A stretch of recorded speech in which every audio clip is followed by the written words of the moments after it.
Well, it's Monday. We're back again.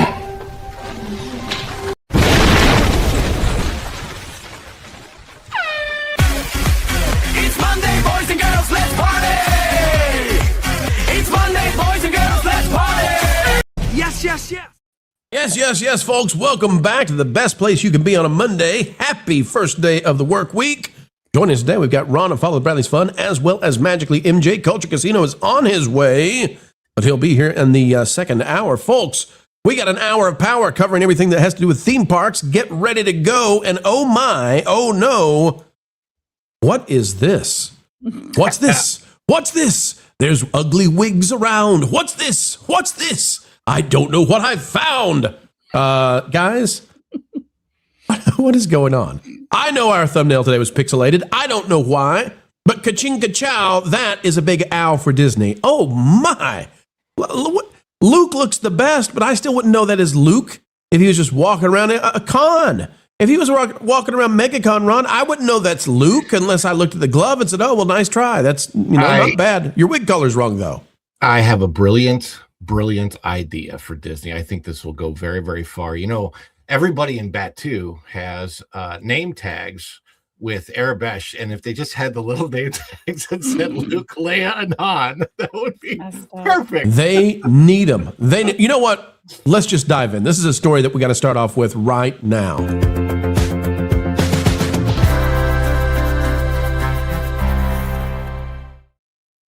They're being called the Temu Star Wars characters. Temu Trilogy, maybe? Spirit Halloween? I don't know, but Disney is not doing well with this one. Bringing back the characters for Disneyland, some say they're trying to sabotage the popularity by having this look terrible. People online are mocking the way that, well, I mean, just look at this. Look at this. R2's the only one you can tell who it is. We've got over here Luke, Leia, and Han. And Han's wig, I think that it's probably Prince Eric's wig, just dyed brown. I don't know. My theory here is that these are characters like, I think the guy who plays Luke is probably Peter Pan normally, and I don't know who Leia is, but I think these are part-timers who've been brought in to do this for a part-time situation, and that's why they don't look right. It just doesn't strike me that casting spent much time trying to find people who look like Harrison Ford, Carrie Fisher, Mark Hamill. Is that fair to say, panel? I think so. If you look at the Universal fan nights that's coming up, they did a really good job with casting, and I think they took their time and prepped for like months. I don't know if they took their time with this one. His wig should have probably been a little bit lighter, and then what in the world is going on here? Her face is giving like that type of makeup. I hate saying it, like kind of like drag queenish. It's so strange. The makeup is so you bad. have to go back to you got to go back to the 70s when with the makeup to give it what it deserves, right? So what is up with the eyebrows? The makeup. Yeah. I didn't look for, casting calls or anything for these roles. So I don't know if they were out there or if they may have picked these actors internally from, like this looks like she's got like a Mary Poppins or Snow White face, I think. Maybe she's got the sister from Shrek, the one that was working at the at the bar. Come on. Now let's not be we can't say these kind of things, but I will say, yeah. The internet is not being as kind as we. That Park Place is reporting on this. Disney brings Star Wars original trilogy characters to Galaxy's Edge. Fans roast the costumes and wigs. It says on April 29th, the Star Wars experience at Disneyland's Galaxy's Edge will expand its timeline, including a comic, by the way, because we got to have a backstory for how we screwed up royally, and now we're going to bring the characters back. It says the initial announcement that Han, Luke, Leia, Darth Vader, and even Chewie, wait, Chewie's already there, could soon be walking through the park was met with excitement from many longtime fans. In theory, it should provide an opportunity for families to create memorable moments with some of cinema's most iconic figures. But you all know that after this release, that is not, in fact, what has happened at all. Let me just say, the internet is going vicious on them, and I think, frankly, it should. So let's just see how this is going. You ready? If we go to X right now, no Harrison Ford from Variety. Disneyland's new Han Solo debuts at Galaxy's Edge and gets roasted by fans for worst wig ever. All right, if we click this, what do the comments say? Well, Scott Gustin is, Scott Gustin might get mad at us sometimes if he doesn't like Variety. Hey, this article sucks.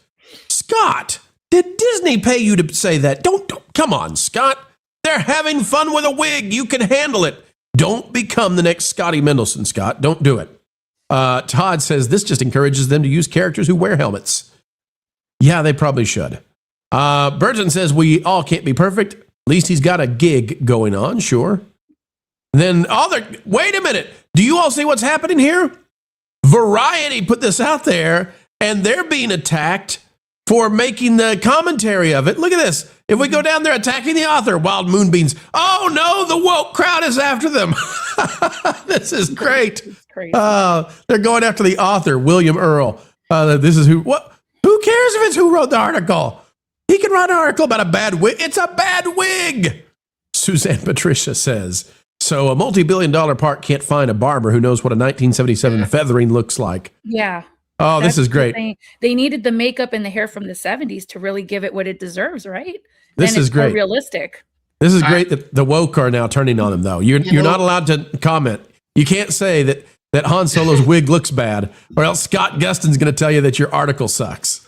So I'm guessing, Pro, you probably haven't seen Born Again Episode 5 Daredevil, but that kind of looks like Charlie Cox's wig where they were trying to make him look like first season Netflix, and boy, did they botch that one up too. It's like, is it maybe there's a wig problem across all of Disney? I don't know, because all the wigs in Born Again season 2 episode 5 where they were trying to go back to Netflix days, they all looked bad. I mean, you could see lines on the wigs, and I'm like, where did they?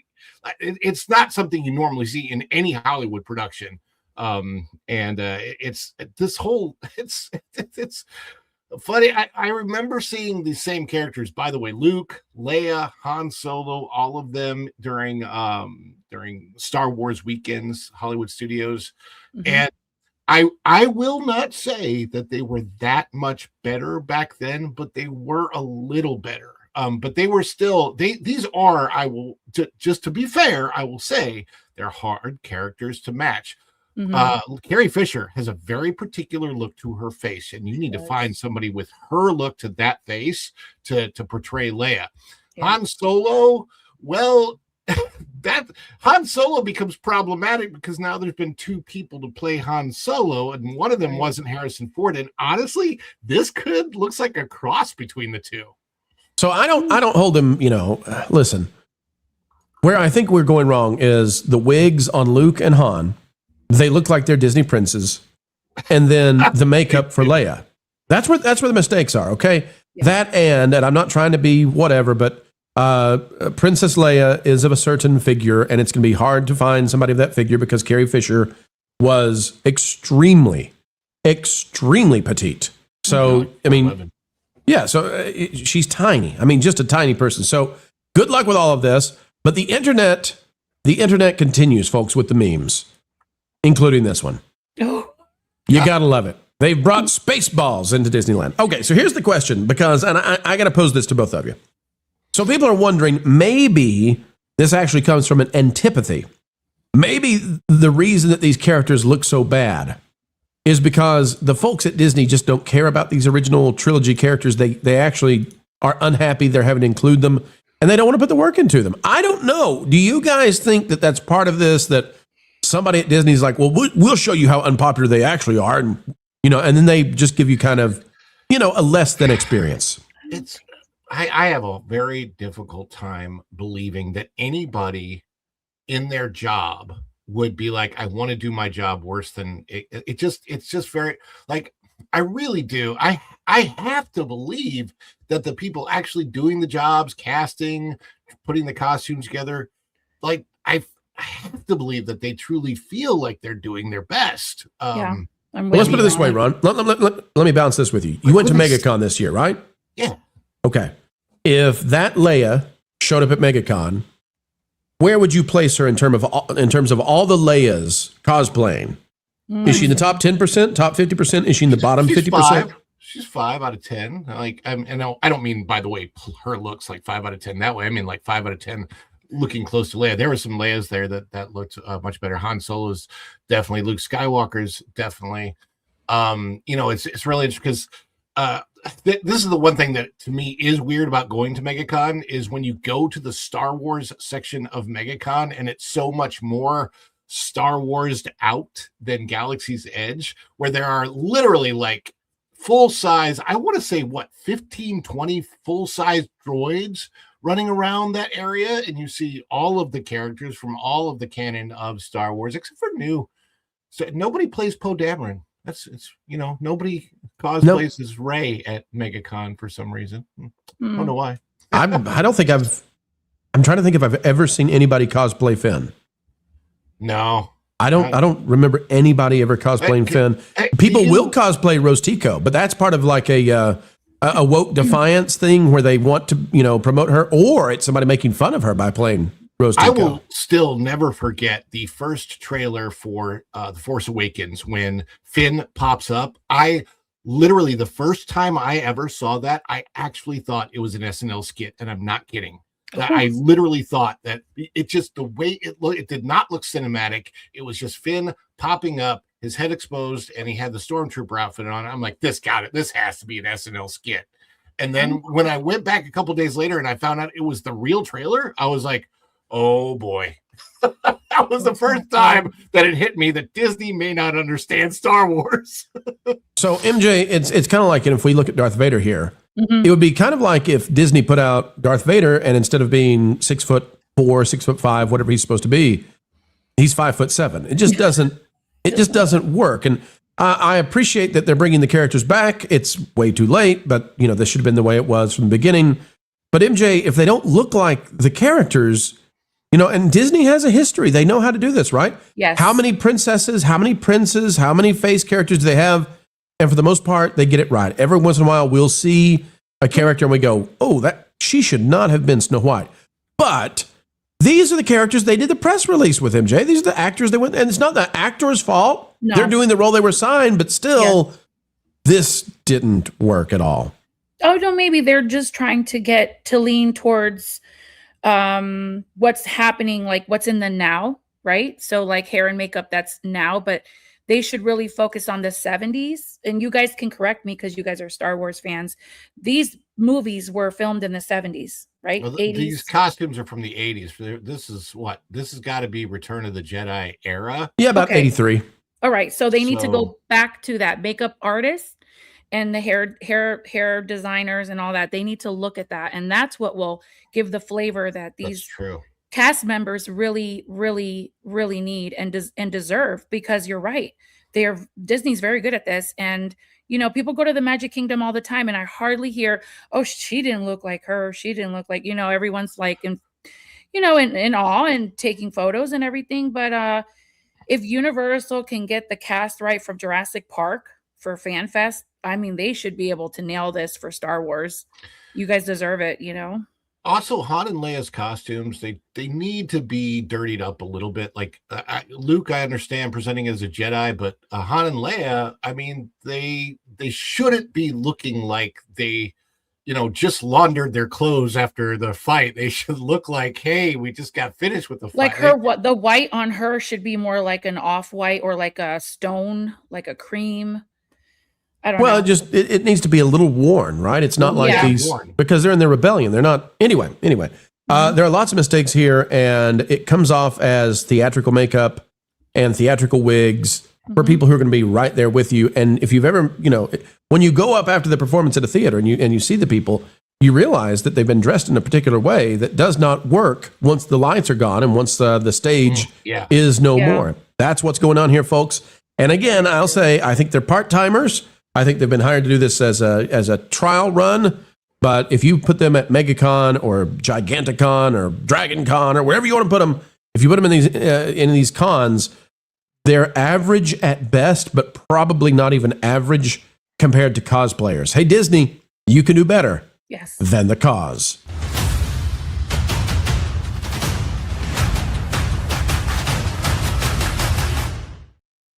Folks, it's a great day. It's a groovy way every time you bring super chats up to the screen. And what do you have to say today? Let's see. Juliet for 2, great moderation out there. Evening, that Park Place in chat. Thank you, Juliet. We appreciate you. The First Dragon Queen for 2 says, looks like Evil Sesame Seed Man is at Disney. Are you calling? Wait a minute. Which one of those was Evil Sesame Seed Man? Is that Luke you're calling Evil Sesame Seed Man? I can't believe you'd call Luke that. The First Dragon Queen again for 2. Cosplayers do a better job than this. Hugs for all. Thank you, First Dragon Queen. We appreciate you. And folks, we appreciate all 200 joining us right now across the TikToks, the Instagrammies, the GeoCities, and yes, the YouTubes. Welcome aboard to That Park Place, where we bring you all the news that should be fun. Before we dive into the next story we've got, which is one heck of a tale, I want to go to Ron. Ron, you've got the dish coming out after we finish the show today. Tell the folks out there, what are you going to be covering? Well, yeah, we cover box office on Mondays, and I'm telling you, 3 weeks in a row, 4 weeks in a row, what is it? Mario is just dominating. So we are going to be talking a little bit more about Mario, diving into why that is happening. Of course, it's Hail Mary as well, Project Hail Mary, and nothing else right now. There's there's a lot of people that are talking about the optimism for the 2010 box office.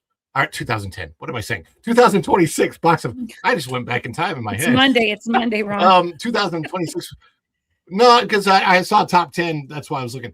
But 2026, there's supposedly a lot of optimism for the box office. I am looking at what's coming out, and outside of maybe Spider-Man, I'm not personally that optimistic. But I think the optimism is part of a psyop right now, where they're trying to pretend that finally folks have got out of the pandemic.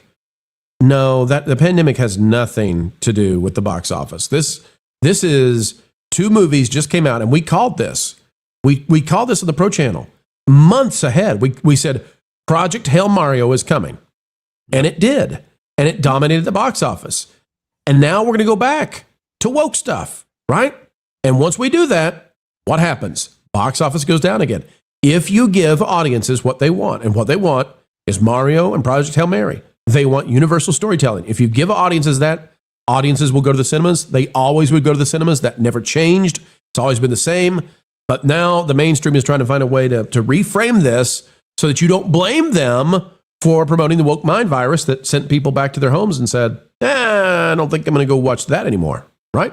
So Hollywood can turn it around. Folks, there's a video coming out on the Pro Channel later today, too, that you got to see. It may be too late for Hollywood. I don't know if you guys have seen this, the AI video of the Kangs, the Council of Kangs. Have you guys seen this? Yeah, I've said that was weird. It is weird, but it's cinematic level weird. And the thing about it is, Ron, if people can start making full-blown 3-minute, 5-minute scenes for movies and they're 4K, 8K quality, get ready, because Hollywood's cooked at that point. If it doesn't take a studio, if it's one guy in his basement or attic making that stuff, look out. The Star Wars stuff is really, really funny. Correcting Star Wars or whatever the stuff where they're doing with AI, but it does look pretty darn realistic. Are you asking me for a certain video, Ron? I may have sent you something. You could. I don't. It was. Yeah. Wait a minute. Oh. What did you send me, Ron? Yeah, go look for it. What, is it the kind of we can't even play it online? Okay, I'll tell you what. I think you can. I think it's. I think it's. We're responding to it, so it's perfectly fair. Okay, hang on a second. Let me see what did Ron send here. It's short. Ron. It's really short. Hang on a second. And it gives credit to the person who created it. So okay. We'll go here and share. Here we go. Put it on the screen. All right. Ron, what have you sent me? Look at poor Ray. What is this? Ron. This is Now then, it is your turn. Oh no, Ron. Folks, we apologize. If your kids saw that, you know what? Palette, here we go. Commander Cody, the time has come, homie. Execute Order 66. I'm still alive, motherfucker. Riding in the gunship, me and my squad. Thought we was day ones, now they come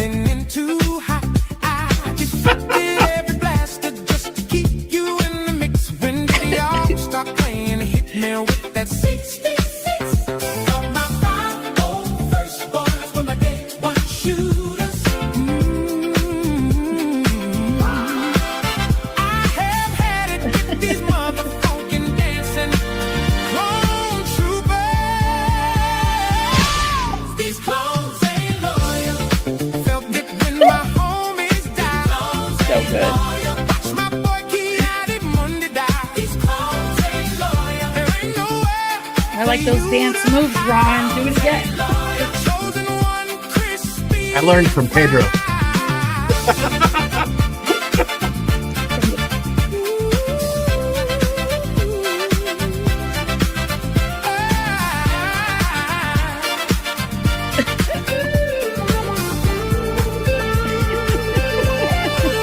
Told that Purple boy, mic, yeah. All right.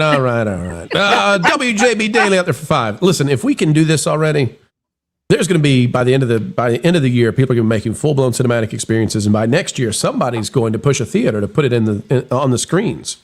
And the theaters that are begging for content like Project Hail Mary and Mario, but they get like 2 a year, they're going to say, "Yeah, we'll put it on the screen for you." WJB Daily out there for 5. Box office potential is real, but if they are truly woke, it will crash. Concerned post-COVID theater schedule not equals pre-COVID. 7-4 folks are outside. I'll tell you this. When we look at these movies coming out, is Toy Story 5, is it going to be all about Jesse and Bonnie? Is it going to push Buzz and Woody out? If we look at the other movies coming out this summer, is The Mandalorian Grogu, is it going to be a celebration of all things sequel trilogy? Well, folks, they want you to believe that audiences, that it's on you, that you started coming back to movies. No. They need to start making movies for you again. That's what Timothée Chalamet said. That's what Ryan Gosling has said, and they don't like it when they say it, but that's the truth. Folks, let's go back to theme parks, though. That's what we do here, and we got another big story for you.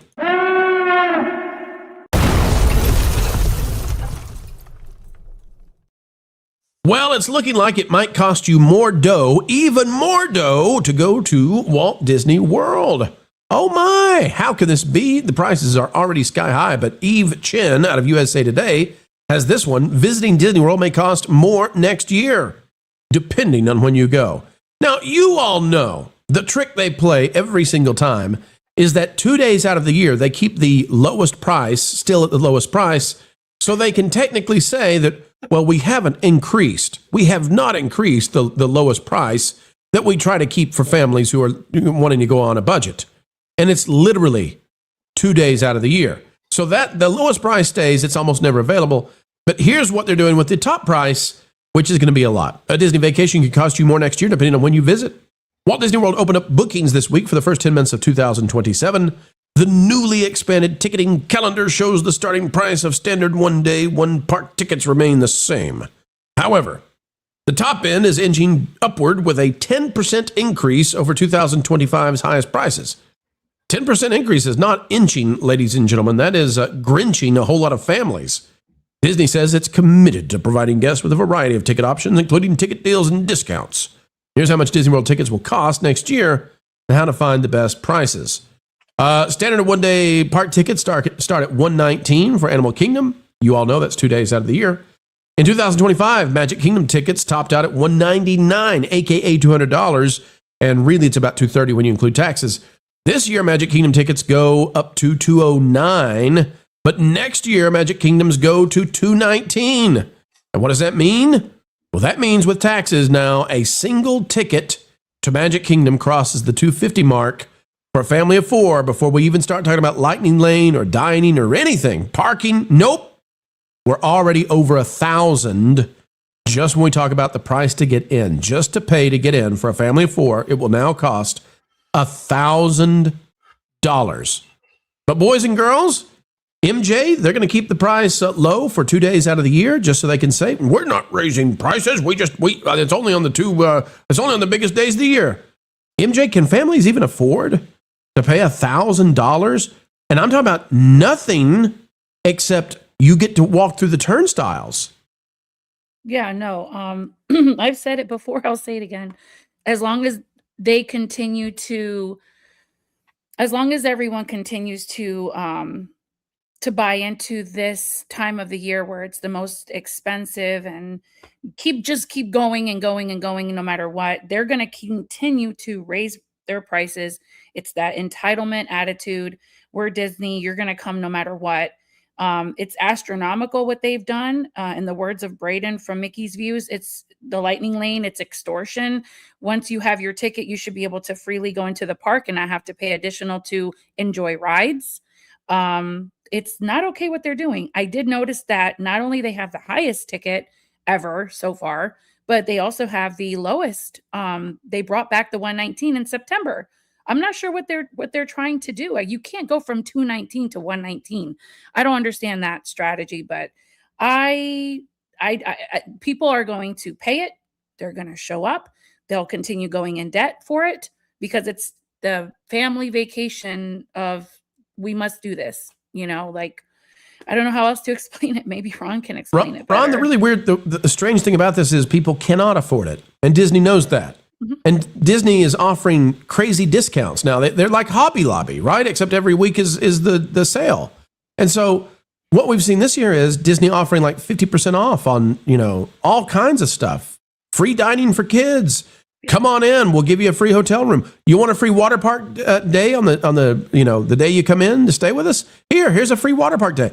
So Ron, why are they doing this plan where they exorbitant prices are what they put out and then they draw it back 50-60%? What is the point in that? Why not just go ahead and remove, at least come down 30%? What is the point in having huge numbers that then they say, oh, well, we'll give you, you want a free day added on to the end? Stay with us for 3 days. We'll give you a free day. What's up with this strategy? Just marketing and psychological manipulation, hoping that strategy works of, oh my gosh.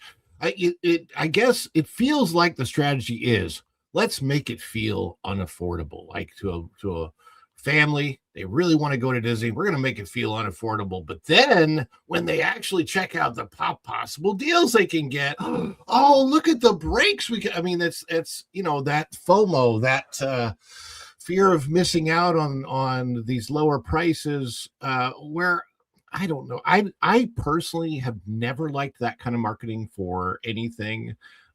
There's a commercial out, and I think it might be for a internet company or something like that. And it talks, the commercial starts with a family, and what it does is it shows like a maybe 8-year-old kid or 7-year-old kid or something, and it quickly rewinds to where he was 2 or 3. And then it says, 5 years can go by really, really fast. And then it talks about how they're going to freeze their prices for the next 5 years. And if I were Josh tomorrow, that would be my strategy right now. It would be, hey, you know what? Our prices, we've seen them go really high, but guess what?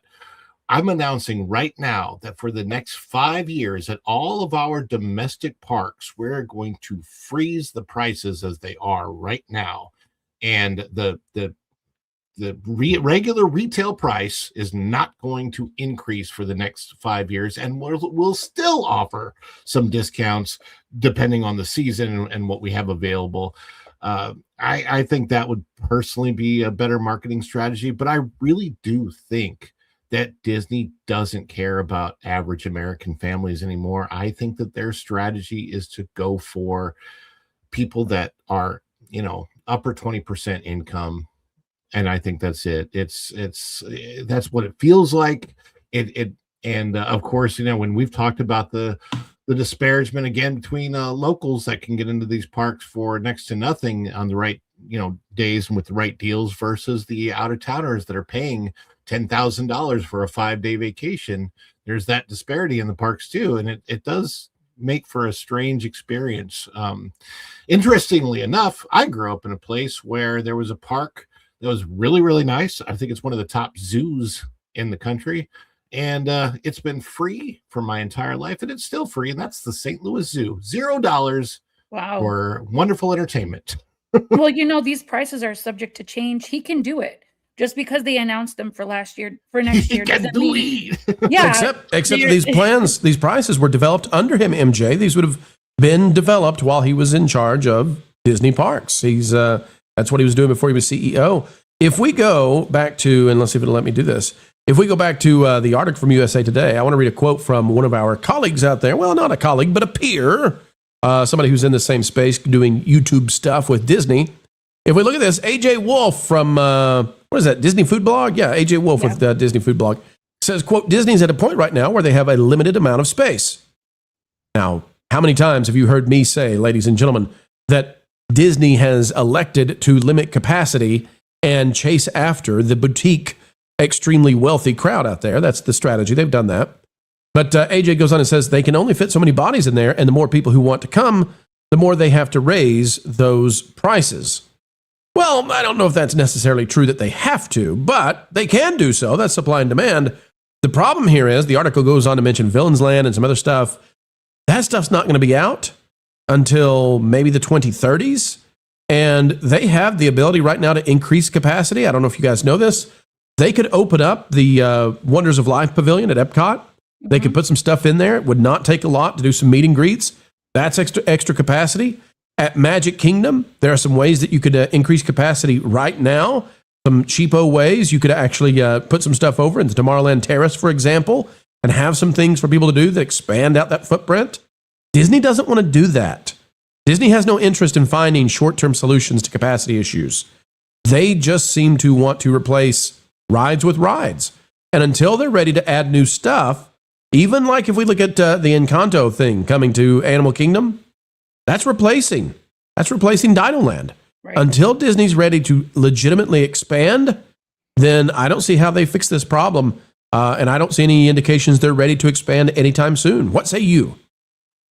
I just think that now that you mentioned, you got my brain working. It's Monday, guys, still waking up. So there's so much construction. And maybe they're getting they're gouging the prices because they have to pay back for the construction, for all the materials, for the lands that they're building. Because you're absolutely right. It's not like they expanded each park to make room for these new lands. They're just replacing what was there. So that I don't think that's a lot of money. In my opinion, that's not a lot of difference. But they're going to try to do that tier level thing again, where Magic Kingdom is the most expensive to get into. And that's $219 for next year. Villains Land isn't even going to be ready. Neither is Cars Land. When are those going to open up? 2028, 2029? But you know what's crazy? People aren't paying that. If that was the actual price, the parks would be empty. What's actually happening is that they're offering these insanely low prices to locals to try to fill the parks. Mm-hmm. And then even when that doesn't work, then they're going to Georgians, right? Residents of Georgia. And they're offering these 50, 60% discounts to anybody and everybody to try to fill the parks because people won't pay these crazy prices. And yet they're still raising them. Yeah, that's just wild. I don't get it. It's wild. It's a strategy, that's for sure. Strategy. They are still, I think they're still depending on decades of goodwill from a lot of people that are out there that still have the goodwill towards Disney. And there are definitely Disney people that they really just don't pay attention to a whole lot other than when they're actually going to go and they need to plan or whatever. Some people are caught by surprise and some people just expect Disney to raise their prices and they're counting on that goodwill. Is there enough goodwill to keep this going when there is really amazing competition 15 minutes up the street, a place that is a brand new park that is already expanding and that is about to introduce a nighttime spectacular that will, I believe, happen nightly soon. And they could even expand their hours. I don't know. When do you think, Ron, when do we get the announcement about the nighttime fireworks officially from Epic? When do you think that's going to happen? It should be soon, but I don't really have an exact time frame for that. But I've seen a lot of stuff in the works. I've seen some testing going on. I can see testing from my house. Do you think we get the nighttime show this summer? I hope it's the summer. As a matter of fact, it could be an introduction for the semi-quincentennial. I don't know how to pronounce that word. 250 years. But we don't know. I see the Disney announcements. Hey, all this stuff is coming. Oh, look at all this stuff that's coming. And at the end of May, Memorial Day weekend or whatever it's going to be. And it's like, it's a replacement for the Muppets. It's something that was closed for a long time, just reopening in Thunder Mountain. It's a Buzz Lightyear reopen. I mean, a lot of the stuff that Disney is announcing was already there and just. Well, did you see the video with the fresh out of college Imagineer, and she's talking about they put bats in Big Thunder Mountain Railroad, and it's just silhouettes of bats, and it's like, okay, that's good for you. Yay! Way to go. I hope the bats were made with shape language. Isn't the epic birthday coming up too at the end of May?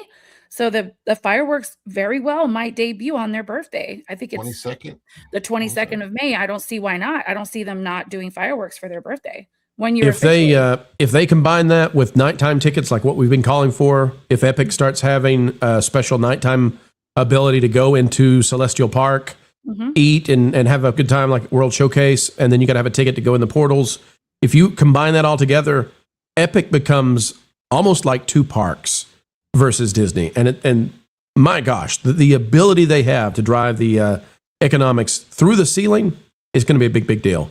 Disney, though, the ceiling they have is for you, ladies and gentlemen, raising that price for 2027. Even more money, $1,000 for a family of 4 to walk in the doors of the Magic Kingdom. It's 2035, and it's time for the grand opening of a long-awaited Villains expansion. Here we are in the first attraction, a grown-ups only establishment where you can get sloshed with Ursula. And guess what? Here we are again, back at another bar. Have you ever wanted to booze it up with Little Green Men? Excuse me, are there any rides here, or is this all just bars? Oh, there's tons more here beyond alcohol. You know, we forgot to talk about the DVC angle of this. Disney, while they will not increase the capacity of the parks, they'll build DVCs like crazy. I mean, everywhere they can find a spot to plop a hotel, they're doing it. Yeah, the one across from Wilderness Lodge is already opening next year, I think. Yeah, and it's, I got to say, so I was at the Contemporary a couple weeks ago, and I looked out the backside of Contemporary that overlooks Bay Lake. Man, it really does make Disney World feel smaller when there's this ginormous hotel now, you know, on the horizon there, instead of it. You know, it used to feel like when you looked out the backside of Contemporary, you're like, man, Disney must own tons of property. Now I knew that wasn't the case, although they do own tons. But you know, for people who were not used to it, they'd look and they go, wow, Disney owns forever. Like, how do they have all that land? Yeah. And now it's like, oh, that's the edge of the property. And that's the hotel right there. You know what I wish they would have done with that space is if they could. I know they already have a couple of them, but if they would have created like an old swimming hole type of water park, like a river country, would have been cool. Yeah, we're going to talk about that in just a second. Hang on, Ron. We're going to go there. I promise. Because River Country is back. WJB Daily for 2. Ron on it. WDW becoming like Outlet Mall price. We've also got First Dragon Queen for 2. Safari coming soon too, Ron. I know things. A safari? Another safari? If there's a capybara. I think that's in St. Louis. I think that's at the St. Louis Zoo. And koala experience in Florida. They should put that in Animal Kingdom. I'm just saying, it's not that hard. They should do it. I don't know how you guys feel about this. I have a very, very particular nostalgic thing that I love, and it's those machines. St. Louis Zoo always makes me think about this. The machines that make the little wax figurines that you drop like a couple quarters in, and then the metal bar comes and you see the whole thing, and it shoots wax in, and then out plops a little wax figurine. It's only like $2. Oh, cute. That's really cute. You know what I'm going to miss, Ron? I mean, not a whole lot, but I may, like on a scale of 1 to 100, this is a 2, right? Those little penny smashing machines where they squish the penny and turn into a souvenir. A whole bunch of those, yeah. Well, now that we're not making pennies anymore, how are we going to smush our pennies? Quarters. That is true. Okay, never mind. Quarter smashing machines on the way. All right, we got another super chat out there. And folks, we want to say thank you. You make the dream to stream come true. And not only that, but look at you all out there. 30,000 subscribers for that Park Place. We want to say thank you. And we will be having a celebration, announcing a special 30K live stream here on That Park Place this week, probably on Friday afternoon, but we'll let you know for sure real soon. Thank you, ladies and gentlemen, for helping us hit that 30K. England EG for 5. My trip with 1 kiddo in 2010, staying at Caribbean Beach Resort with deluxe dining and park hopper was under $3,000. Well, you're 1/3 of the way there, just going through the turnstiles of Magic Kingdom now, England EG. So, ouch. Ouch, says the wallet. England EG again for 2. I should clarify, that was for 14 days. Wow. Wow. It is amazing. It is amazing, especially in the past, not so much anymore, but still, it's still true. If you can stay forever, then the deals, they get actually pretty extensive. So back in the day, what you could do is you could do a 7-day ticket. Did they go up to 10 at one point, Ron? Do you remember? I think so. They used to have. Do you remember the tickets that never expired? People. Yes, that's what I was going to say. So videos about using them today. What you did is you would get a 7-day or a 10-day. I forget what the max was. This is in the late 90s, early 2000s. You could get a 7 to 10-day ticket. Then you added the park hopper option to it. Now that doubled the ticket, right? Because and it wasn't for very much. So you could have 20 days, 10 of those days being bonus options, which were, the golf course, the mini golf, Disney Quest at the time, the water parks. But you had all those, which are essentially extra days. So you've doubled the number of days. So you're at 20 now. And then you put the non-expiration on it. And you walked away with something that was a better deal than the annual pass. So absolutely, that was way to go. And England EG, yes, 14 days at Disney sounds like a good time. Sounds like a good time. For our friends from the UK, that's pretty normal because if you're going to fly over, you might as well stay, right? Right. MJ, did you ever do one of those gigantic tickets like that where you did the, the Whopper and then because the price to add the water park stayed the same no matter how many days it was. So that was where you got into crazy value. Okay, well, I mean, as a local, like you could just sometimes for like the kids' birthdays or whatever, we wake up early in the morning, go do the water park, and then come back home. It just really doesn't apply to someone like me or Ron, right? But 3 days for coming from Europe and doing that for 14 days is fantastic. But I wasn't always a local. So 2006, we did a Disney vacation for my family, 7 days. Mm-hmm. And we did all 4 parks. We did water parks. We did Disney Quest I think we did on that one. Oh, I missed Disney Quest. It was and this was for 2 adults, 3 kids staying at Riverside, Port Orleans, Riverside. The whole thing, I think, came in under $4,000. That's amazing. That's pretty good. Yeah, we did you guys do the dining plan or did you? Yep, dining plan, all that, and then we also did. It was a lot. It was like a 10-day trip because we did that. Then we also did 3 days in Daytona Beach.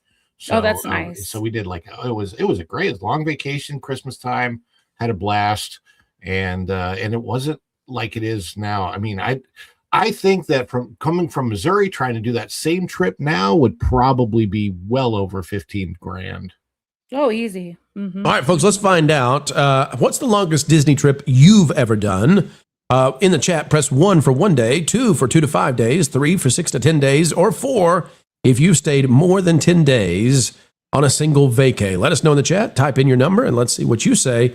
And while we do that, MJ, tell the folks out there, where are you on this great, big, beautiful web, where they can find you, as well as what's coming up on the Vashcast this week.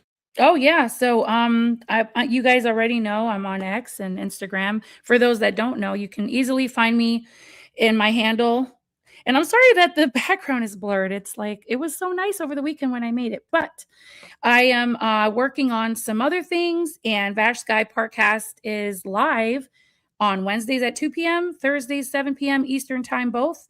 And they also have a members only stream on Saturdays at 3 p.m. Eastern, which is really awesome. So make sure you get that membership and do the thing. And I updated my YouTube channel. I'm not a YouTuber. There's a running joke. Ron, you guys call me Mexican Iron Man's sister or a cousin or long lost sibling because I'm not a YouTuber, but I did update my YouTube channel and it's got all the information on all the shows that I'm on and whatnot. So connect with me, send me a message, and I appreciate all the follows and likes and being here with you guys. Thank you. And her squirrel chicken tacos. Yeah. Oh, yeah. Oh, yeah. Squirrel chicken tacos, alligator tacos, frog leg tacos. Got all the tacos. Get those ardillos ready. Ladies and gentlemen, we've got some of you out there also typing 0. 0 for you've never been to Disney World. Appreciate our Disneyland friends out there letting us know. And then we've got some of you out there like Bald Hoplite and Eddie puts a 9. Is it 9 days? There's not a 9 option. 9 days. Okay, I got you. All right. Folks, we'll end the poll there. It looks like many of our viewers out there have indeed stayed more than 10 days on a Disney trip. That's amazing. And the majority, though, still have done a 2 to 5 day stay at the Walt Disney World Resort. So thank you, folks, for participating in the poll. It's good to find out what you all have been doing with your time when you go on a vacay. Neato. That's amazing. And I can see people splitting it up, which is kind of what we did when we would come from Georgia. We would go like a couple days at Disney, and then you got to go to Universal. I think that's what people did. That's why the 40% was the majority is 2 to 5 days at Disney. I think people were going to like Gatorland or SeaWorld, other places. There's so many things to do and see here in Florida. All right. You've convinced me. Ron, if they did happen to go to Gatorland, what were the sounds they enjoyed this time of year? I found the man who lives the life I need. Please high tide Harry. Will you marry me? He's high tide Harry. And he should What a marry perfect me. day for a stroll with you, my dear. It's magical. Now, for those of you who don't know, Ron was he was employed at Gatorland, and the Gators this time of year are in heat, and they make that sound. And rather than taking each other out for fine dining, Ron, the Gators, I believe, will eat each other if you're not careful. Is that right? They have. I have seen that happen. Man, very sad. Not often. Not often. Don't be judgmental, Ron. You speciest. You. How dare you judge those Gators? Okay, they're just different than you. I just think it's funny when you go to Gatorland, there's a show called the Gator Jumperoo Show, right? Where so for the last 50 years, they have trained gators they'll hold chicken out and the gators will jump up and grab this chicken, right? So that's what they've trained the gators to do for 50 years. And then about 10 years ago, they put a zip line in where the people are going over the gators.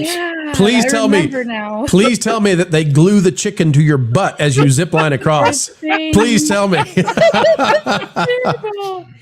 Ron, how affordable is Gatorland for these? Oh gosh, Gatorland's like what, $30 a ticket or something. I'll tell you what I want. I want a chicken cannon. I want to fire a chicken across a pond filled with gators. Oh man! Come on, that would be fun, right? Yep. Yeah. Chicken cannon. I've also thought before. Have you guys ever been to some of those local theme parks where they'll have the pond and it's filled with all the fish and everything, and koi at some places, and other places it'll be like carp or whatever, goldfish. I've always thought that in America, we have this rule against cruel and unusual punishment, but I think if you do something really heinous, I think we should cover you in popcorn and throw you in one of those little ponds, right? Just death by koi. I think that's how it should go. But cover you in chickens and toss you in Gatorland. That works as well. So don't do a heinous thing, folks. Don't do it. To piranhas. That's right. You're cluck out of luck. Dan's is out there for member for 21 months. I did 5 days last year at Disneyland off property. That's the way to go. That's the way to go. And England DG for 5. I did a 10-day on the package. Got free golf and water parks and more. Yes, that was the way to do it. Still is if you can. We were able to spend the non-park days at downtown and water parks, etc. If you're going to do it, that's the way to go, and enjoy the resort wherever you are. I won't tell you some of the ways that you can enjoy more because Disney will cancel it the first time we say it online, but you'll figure it out. You'll figure it out. And then finally, folks, as we continue towards that amazing Super Chat goal, just 20, the dream to stream comes true with you. WJB Daily for 5. Gatorland is fantastic. Classic old Florida. But the smell, she is a smelly. Well, no, it doesn't Mr. smell that. Krabs. It doesn't smell that bad anymore. I haven't worked there for years. It just reminds me of the episode Mr. Krabs and SpongeBob. That smelly smell that smells. Oh, Mr. Krabs, it wasn't me. By the way, Ron, can you explain what is the smell in Gatorland? What is that smell? Fish. It's fish. Is it just fish? I thought that was the smell of the, how do I say this? The urea of the gators. It might be. I mean, it's a natural zoo. There's over 1,700 alligators there.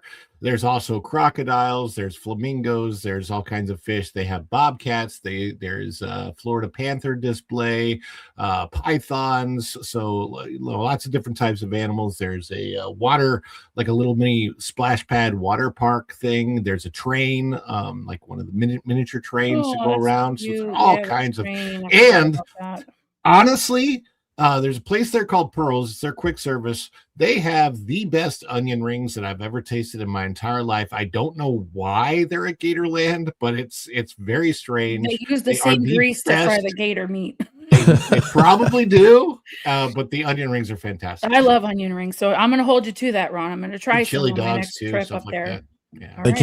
They can't have chicken for safety reasons, right? Yeah. No, I think they have chicken fingers though. You can eat it at your own risk, folks. They do sell gator nuggets, so you can find out what Gator's nuggets taste like. Listen, most do most grocery stores not carry gator now? I usually see it in the frozen section of seafood places that you can get it. So we have all kinds of grocery stores here that carry all kinds of things. Very so, true. Yes, you can buy Rocky lying. Mountain oysters. Here. Nope. I'll tell you a funny story about that before we go to the next segment. So I did a cross-country trip 4 years ago, something like that. As soon as the pandemic was waning, I did a cross-country trip. I wanted to go all the way from Charleston, South Carolina to Los Angeles and go all the way to the ocean. Mm-hmm. So from Atlantic to Pacific and back again. And I don't live in Charleston, South Carolina, but this was just the plan. I do have a favorite seafood place in Charleston, and so I thought it'd be fun to travel from there, from my favorite seafood place, right across, you can see the ocean, all the way. And so I did, okay, and took some folks with us on this trip. We stopped at the Big Tex. Folks, do you know what the Big Tex is out there in chat? You let me know if you know the Big Tex. When you get into Amarillo, don't pronounce it Amarillo. They don't like it. When you get to Amarillo, Texas, which is not yellow, by the way, it's just brown. It's a lie. It's a total lie. It's like Greenland. There's no green there. Amarillo is not yellow. It's just brown. When you get into Amarillo, you'll find the Big Tex restaurant. And the Big Tex has I think it's a 50-ounce steak you can eat. Make a big deal about it. Big Texan. There you go. People are telling me what it is. Yeah, home of the Big Texan Steak Challenge. I tell the server what I want for an appetizer, and as he leaves, I guess he misheard me, and he yells out, "Got it! Rocky Mountain oysters on the way!" And I yelled out back and said, "No! And the people at my table, thought I was being rude. They said, "Well, he got it wrong, but we like oysters." I said, "You don't like those oysters. You don't like those oysters, and we don't want those oysters." But oysters. They're not oysters, MJ. They're not oysters. It's a lie. No, they're not. It's like Greenland. There's no green there. There's no oyster in that oyster. Oh boy. Ron, should we just leave it hanging what the mystery is of the Rocky Mountain oyster? You leave it hanging. Hey, you guys let me know. Look, hey, you know what? If you like them, you could have a ball. So it's really fine. Yep, and remember too, if you put them anywhere near a shower, sometimes you can retract the whole situation. Oh my! Ladies and gentlemen, let's dive in to the next story. There we go. One more for the top. Triple decker, just how you like it. Wow, thanks, Mr. Walt. You enjoy it. We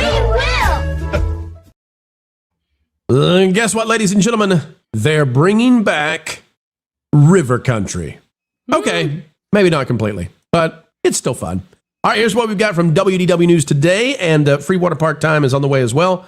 Disney's Fort Wilderness Resort opens a new zero-entry pool, and I don't know if they're naming the pool River Country, but this is kind of nice. And when Disney gets something right, we want to give them the credit, and they did here. It says an additional pool is open at the Meadow swimming pool area of Disney's Fort Wilderness Resort.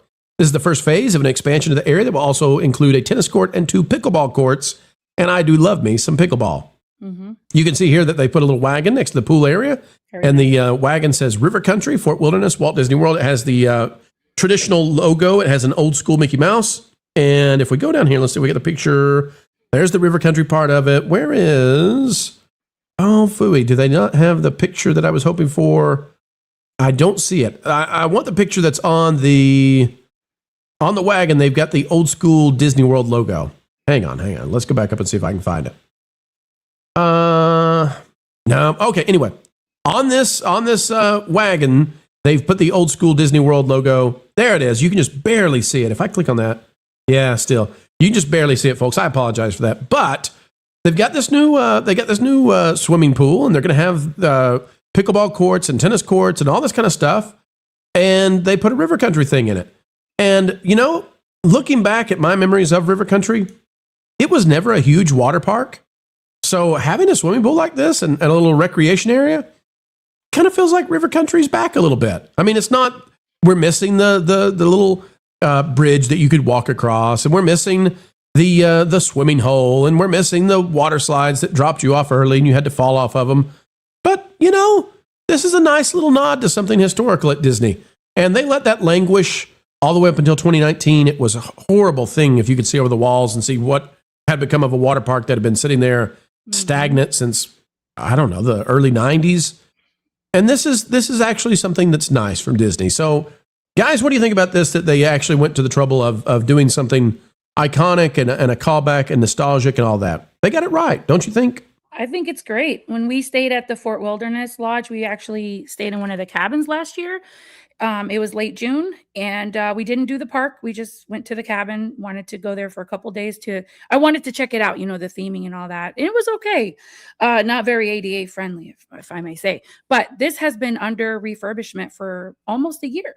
So to see it open back and zero entry and all the things, nice little classic touches and not too modernized like they're doing with everything else, really makes me happy. And I gotta tell you, this stuff that they've done, it's not that much smaller than the original River Country. River Country was not big at all. It was a teeny weeny little thing. This is great. Look at the little wagon. And I see that they made like a little ramp. If you go back a couple of pictures, that's nice. Because it's not, this resort is not ADA friendly at all. Right, Just right. for the folks out there. So it looks like they made some improvements to make it more ADA friendly. Ron, in your illustrious career of various jobs, did you ever lifeguard at River Country by any chance? No, I did not lifeguard at River Country, but I did work at Fort Wilderness for an entirety of 2 days. Hold on a second, Ron. We need to just embrace that moment. This is the first time I've ever asked you if you had done something, and your answer was not in the affirmative. This is the first time ever that we've said, Ron, did you ever wrestle flamingos in a rodeo traveling circus in southwestern Texas? And then you always say something like, "Oh yeah, hasn't everybody?" This is the first time, Ron, that we've asked you a question like this, and you said, "Nope, didn't do that one." But then you followed it up, Ron. As soon as you said, "Nope, I was not a lifeguard at River Country," you immediately followed up with, "But I did work in this exact same area in a very similar way." So, Ron, take it away. What do you got? Yeah, no, I mean, I definitely worked at Fort Wilderness for a couple of days. Yeah. This is starting to make more sense. The fact that you have so many jobs that you start listing them out and saying, "Yeah, I worked there a couple of days." It's the only way you could have done so many jobs in your life, is if some of these have to be like, for 3 hours. I was a big deal there for 3 hours. So some of them are very much just like that. What are you doing, Ron? What is it off screen that you're staring into? I just sent you something. Oh boy, here's the Flamingo Wrestling Tour from Southwest Texas. Folks, as Ron sends me the messages, let me say this: we are getting some more free water park announcements for 2027, but with a major change because Disney, I guess, is figuring out people love some cold water in the summer. Not that the water is always cold. When it gets really hot in the summer, sometimes even the pools are warm. It says, what's changing in 2027? The free water park admission on check-in day will continue for guests at Disney resorts. Collection hotels next summer. Fort Wilderness campsite guests who currently qualify for the 2026 benefit will be excluded starting in 2027. So, folks, the Disney resort giveth and taketh away. All right? That's why you got River Country. That's why I'm going to this story. What's changing in 2027? There's River Country. Enjoy that. You lost Typhoon Lagoon. Oh, Disney, what are you doing? What are you doing? Who's still eligible to get a free day at the water park? You're staying at value resorts, moderate resorts, deluxe villa resorts, the cabins at Fort Wilderness. But if you're staying at Fort Wilderness, you got River Country. Only it's not River Country. So we started off the right way, and then, oh, come on, Disney, let us give you the win. I know we want to give you the win. I'm not super excited about what is taking the footprint of River Country over the big giant DVC property there. I liked the idea of it first, but now it's just such a big eyesore to what I think is beautiful. Fort Wilderness. I think Fort Wilderness is gorgeous. I think I Fort love it. Wilderness It's one of my is one of the favorite best resorts. parts of Walt Yep. Disney World. You've Mhm. got horseback riding. You've got archery. Archery. There's all kinds of fun things. And I will say this, Fishing. for the couple days that I worked there, and there's parts of me that wish I could have stayed, but there are reasons that I just Ron, couldn't. am I allowed to put this photo that you've sent me on the screen? Yeah, go ahead. Proof that Ron is not lying to us all, folks. Ron actually did work in the Fort Wilderness area. This is you, Yeah. Ron. This is you. I was going to be a server at Hoop to Do. It would have been there, and there are reasons why. I won't go into why it didn't work. You've out. told me it has nothing to do with you. It's everything to do with some things that didn't jive with you the way things go there. Right. But Fort Wilderness itself, one of the things I will say is I probably worked at Fort Wilderness for over a week because some of that was my training for Fort Wilderness. I only worked 2 days at Hoop to Do, but the training at Fort Wilderness, one of the coolest things about it was actually learning how that was part of the original Walt Disney World footprint. When it first opened, it was only the Magic Kingdom, Fort Wilderness, and a couple hotels. And so it goes all the way back 50 years of history.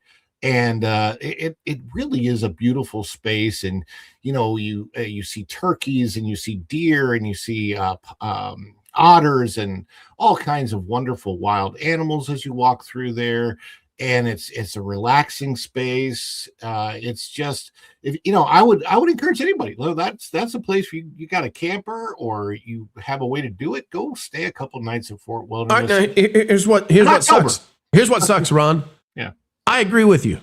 The problem is, if they do that now, they don't get to go to a free water park on the day of their arrival, which Disney's offering to everybody else. Mm-hmm. So that's just silly to me. So if folks, what I'll recommend is if you or anybody in your family is a military member or a veteran, consider getting a stay at Shades of Green, where you'll still see many of those same things, the turkeys and the deer and all that kind of stuff.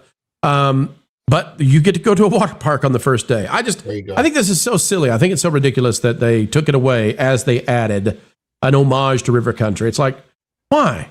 Were you really being flooded, Disney? Were your water parks really being flooded with darn Fort Wilderness people? Like, no way. There's no way that was a problem.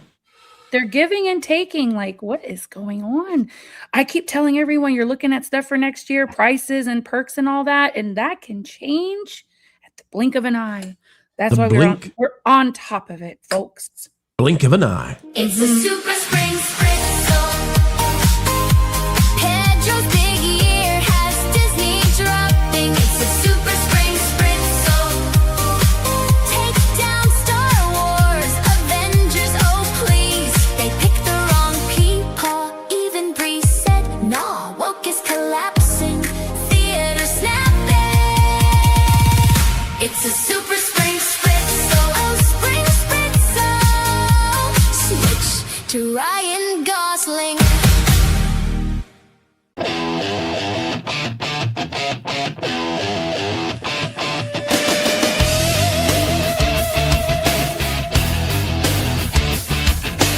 Purple potatoes, fried green tomatoes, arugula.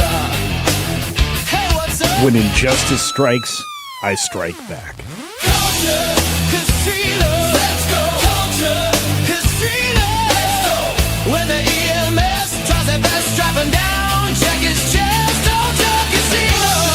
Casino. Culture, casino. Casino.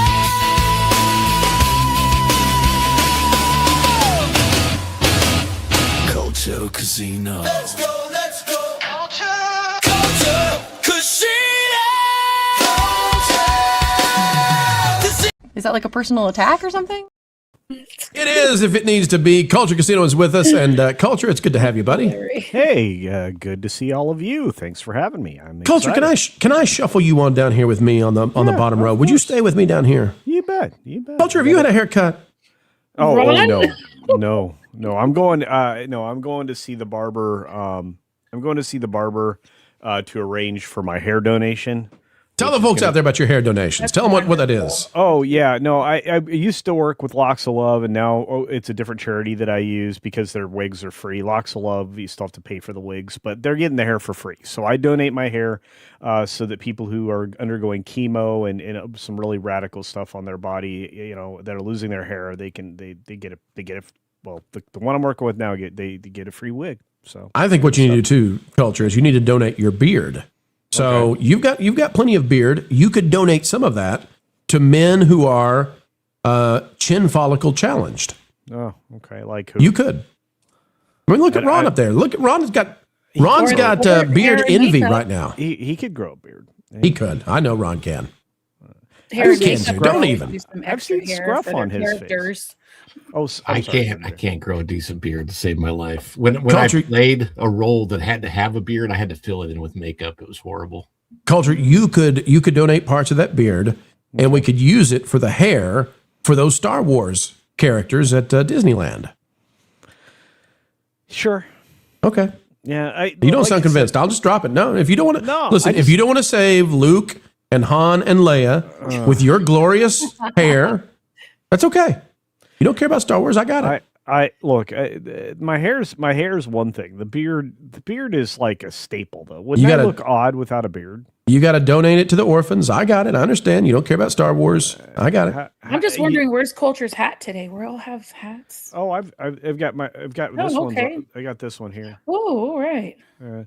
But no, I have plenty of hats. It's just I felt like having a cooler head because I feel like cooler head should prevail. Well, now, wait a minute. Lauren says he's the hat man. Every time we see him, he's got a different hat. Him and Wild Bill Thompson, Hat Wars. You're saying you also have a number of hats ready to go? I have a plethora. Oh, look at Ron. Ron's even got the Sorcerer's hat. He's like Hollywood Studios over there. Yeah, in fact, I even have right next to me. I have a Deadpool hat that I haven't even taken the tag off of yet. So one day. England DG for 5. Old Florida is the Orange Tower, Boardwalk, and baseball in Cypress Gardens. Now Legoland. Only Gatorland survived. True. Yeah, Crystal. What was it? Crystal Springs. Yeah, that closed too. That was one of the original Florida attractions. I think Silver Springs. I don't know if that's still open. They get glass bottom boats. Yeah, there was all kinds of great stuff there. There were actual mermaids. I mean, we could start to talk about the mermaid show that was on coastal Florida. Yeah, they got some of that stuff down in South Florida, but who wants to drive all the way to Fort Lauderdale? Plus, there was a horror film with an underwater monster that was filmed. Lake Placid. Yeah. Would we say that Marineland counts as Old Florida? Is that still around? I think it is. Hang on, I'm looking up right now to see is it still open? I blame Scripps for that. I both in California and Florida for that. Says it is. Wow. Marineland's still open. Yeah, Silver Springs is a state park, but it's a state park now. Yeah. Yeah. It was quite the attraction during a period of time, but I blame Scripps for the Marineland debacles. Marineland kicked the crap out of. I said a bad word. I'm sorry. On crap. You said crap is a bad word. We're in trouble if crap becomes a bad word on this channel. I'm just saying, but they beat up SeaWorld pretty good, and Marineland, California, had some of the most unique opportunities for people to get exposed to snorkeling, scuba diving, and snuba, giving them a chance to experience that and become, fans of the hobby. So there you go. Bald Hoplite for $199. Power to the Niners. Can I have some hair, Culture? That's a nice armor helmet, though they have. Wow. Mm-hmm. Yeah, Hoplite has a good hat. Yeah. Very good hat. Yeah. And Ben West for 10. He's the Hat Man. Skibbity doobity doo bop bop. He's the Hat Man. Yeah, the Hat Man. Everyone here sings. Everyone. Everybody here sings so beautifully. Sorry. Literally. Culture, could you give us another line? Just one more time. Come on. Please, come on. From a certain point of view, you see. Hello, Mr. Wilson. I got it straight from Hillary. It's not. Those aren't the lines. That's the humor lines. Because I'm the tax man. This is back when. This is back when you used to have what do you call it? parody He's the songs Hat on Man. talk radio. You know, there was a very famous personality sitting behind the golden EIB microphone who would play those dirges. Never heard Ladies of and it. gentlemen, welcome to that a cappella place. With talent on loan from Walt. Can you guys believe? Longest time. Yeah. Can you guys believe Jonas wanted us to make that be a line that we used often, where we said, "With talent on loan from Walt." I don't know. I think it's too much. It's too much. I like it when you say it. You like that? I don't know. Yeah, well, I don't know. he's very theatrical. Makes I try. With talent on loan from Walt. It had an extra punch though when Rush did it, because he said, "With talent on loan from God," and he had that that G in the Walt just doesn't do it. It pops too much. You can't do that. Wolfle McGruffle's out there. Remember for 4 months. The Crime Dog says hi. Hello. Hi. Good to see you. All right, folks. What if I told you you could get hitched? You can get hitched at the. Does Mickey impressions, I swear. Yeah, but not. Not everybody does a Donald. We'll get back to that after this next segment. Hey, what if I told you you can get hitched to your loved one, your future spouse, at the House of Mouse, but not at a castle, not at a flower garden, not at a pavilion, but at the Haunted Mansion? Mm-hmm. What? Oh, yeah. It's showtime! Straight from the heart of the park. Well, folks, would you like to put a hurting on your wallet? You can, and you can get married at the Haunted Mansion. Let's talk about the story. You can see right there the picture, the photo that we got of the Haunted Mansion at Disneyland with candles. Only seats 25, and we're here to tell you this is why you should avoid this one at all costs, because it's going to cost you a lot, and you get next to nothing except plenty of pain. Disneyland's beloved Haunted Mansion is going to host weddings now. Oh, so sweet. But prices for the spooky ceremony begin at $40,000. $40,000. Now, to get married at Disney, I got to say that's not shocking, right? $40,000 you're going to pay. Bianca Hayward has this one.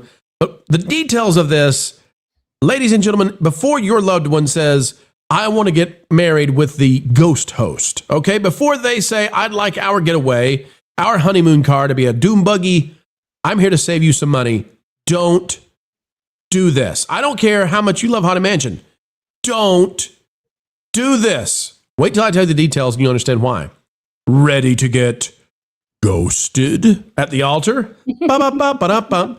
Disneyland is giving diehard, be still, you're killing me, fans the chance to tie the knot in front of its iconic Haunted Mansion attraction. But the spooky fairy tale wedding comes with a chilling price tag and an even scarier start time. The newly announced nuptial package will set couples back a minimum of $40,000. Minimum. And requires them to say, "I boo," outside of park hours. But what are the outside of park hours? Ladies and gentlemen, get ready for this. You won't believe it. Ceremonies will be scheduled at the unholy hour of 5:20 a.m. 5:20 a.m. Oh, your wedding party is going to love you. Oh, they're going to love you like you can't believe. Long before Disneyland opens to the public, this means that the bride and groom will have to roll out of bed in the middle of the night to make it down the aisle in time. Yeah, to get your hair and makeup done for your wedding. And you get in there, get up at 2. You might as well not go to bed. Just don't go to bed. It's a lot to ask, says one skeptical Disney fan. It's a lot to ask of everyone, including me, to haul out in the middle of the night. The Gothic-themed affair will take place in the steps of the Haunted Mansion in Anaheim and are limited to just 25 guests. Boy, it just keeps getting better and better. That breaks down to about $1,600 per guest just to sit in a folding chair near a fake graveyard. And don't expect a long celebration. The entire experience clocks in at an hour with guests departing by 6:30 in the morning. So you got to wrap it up in an hour. The $40,000 starting price covers the basics: an efficient, light decor, minimal lighting, photography, and transportation. However, seasoned Disney pros warn that once you add in mandatory floral arrangements and professional Disney entertainment, plus taxes, service charges, tips, etc., that bill is going to climb way higher. The Eerie offering is part of Disney's fairy tale weddings lineup and is set to officially launch in July. So, folks, what we're trying to tell you here is Yes, you can get married at the Haunted Mansion, but grim grinning ghosts do not want you to be their bride. All right? Don't try this one at home or at Disneyland. Culture, I go to you first. There's plenty of reasons to say no to this one. 5:20 in the morning, $40,000 minimum, 25 guest maximum. Like, why? Why would anybody, even if you live in a Haunted Mansion, why wouldn't you just decorate your wedding to be like the Haunted Mansion instead of this?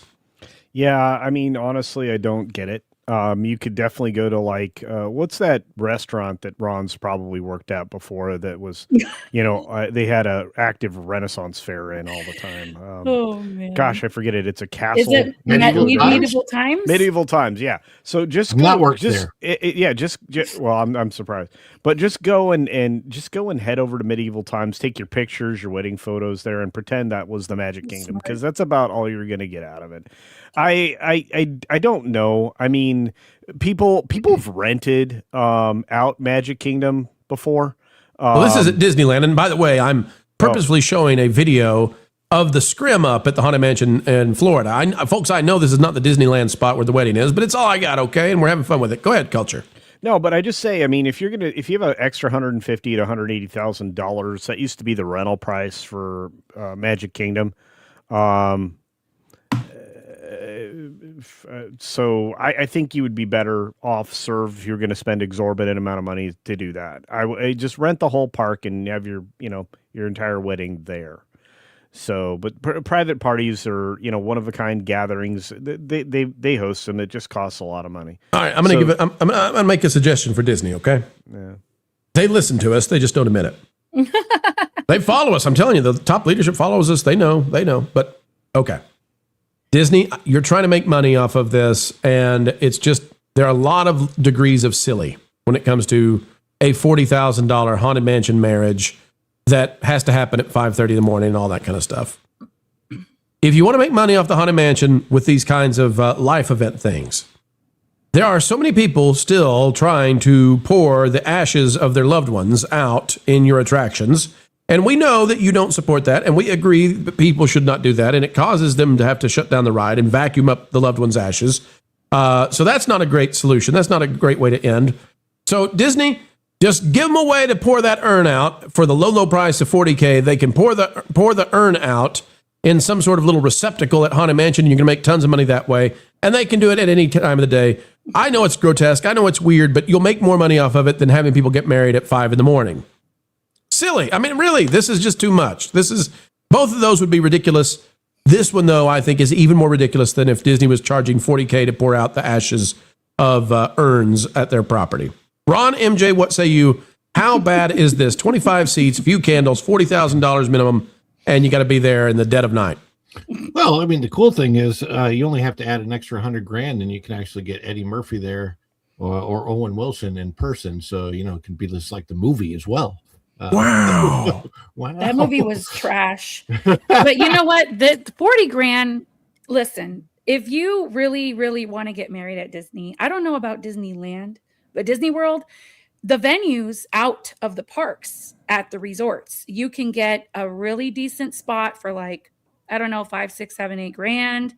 I mean, by the time you add floral arrangements and the dining and all of that, I would assume you're going to be hitting right between the 15 and 20 marker. But I'm seeing Disney doing this more and more. They started with your wedding, having your wedding event, the wedding venues in front of the castles, and then now the Haunted Mansion parlor. But the ship has already announced that you can get married in the that Haunted Mansion parlor on the Treasure and the Destiny that has those. You can get married there. I saw it on Instagram. Someone got married in Cars Land, and I posted it. And I was making a joke about it. I'm like, it's gonna be a Cars wedding, ka-chow. So it's like popular. It's getting more and more popular. What is the desperation of getting married in front of an attraction that you love so much? I don't get it. I wouldn't pay it. I don't know. So Josh Tomorrow, one of the things that he did a lot, we know this because Culture's talked to him. I've talked to him. He spent time in the parks, definitely talked to a lot of guests. Here's my guess. My guess is that in all of these conversations, he started to realize, in talking to a lot of the guests, that they were very affluent. And he's thinking to himself over the years, wow, there are a lot of multi-millionaire Disney fans. What if we just catered to them? And that's become their business model ever since. That's certainly what it feels like, because like it just, Disney is no longer a place for your average family. No longer the Michael Eisner era where everyone was considered a VIP. It is now, you are definitely going to pay through the nose to be a VIP, or you're nothing. You know, we don't really care. I'm just going to tell you, if anybody I know asks me to be, a groomsman or anything, if I have to attend a haunted mansion wedding at 5:20 in the morning, you better be the best friend I've ever had in my life, because I'm going to be raging mad on this one. I'm just going to tell you. And I guess you get kicked out of the park when it's over, because the park's not open. So it's a loser all around. Just bring in a priest, bring in a minister, whatever, in front of the haunted mansion lightning lane, and do the thing right during the park. See what they do. If you're the male, if you're the fiance in this scenario, and you know the story behind the haunted mansion, how on earth are you going to say yes to this particular wedding? I don't know. They don't know the lore behind it, Ron. They just like the aesthetics and the idea of it. It was a nice day for a white wedding. Yeah, Grim Grinning Ghosts do not want you as a bride. They were in Flo's Cafe getting married. It was wild to me. I couldn't believe it, but to each their own. Right. Look, I mean, I know we're talking specifically about Disneyland, but I have seen and attended weddings at Walt Disney World. They have a beautiful wedding chapel. If Disneyland truly wanted to do this properly, they would build a chapel area somewhere behind or as part of the pass through for the Indiana Jones attraction. And I think you could do hosted wedding stuff there. And there's some space they could put in a building, and it would be a unique place to get married. But I'm sorry, this is ridiculous. Why would anybody do this? I don't know. And they're doing it at Galaxy's Edge. I just sent it to you guys on the back chat. They have a wedding venue option now for Galaxy's Edge. No way. Hang on a second. I promise you. And yeah, culture. It's gonna be a Cars wedding. Ka-chow. It's the link's not pulling up for me. We'll get it later, folks. But but that is I don't want to toast blue milk after you get married. I'll just tell you that. I'm out at that point. Oh, and just wait for it. Wait for Villains Land to be ready and done and going. They're going to do it too. They're going to have wedding venues in Villains Land. 5:20 in the morning's rough, kids. I'm just going to say.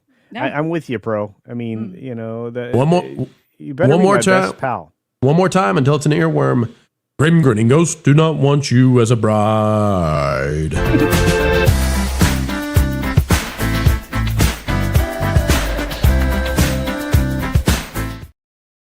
One more time, I want to say hello to Wolfie McGruffle. Thank you, buddy. First Dragon Queen for 5. I'll make you a hunted wedding for less. A hunted wedding? Well, now that's going to be different.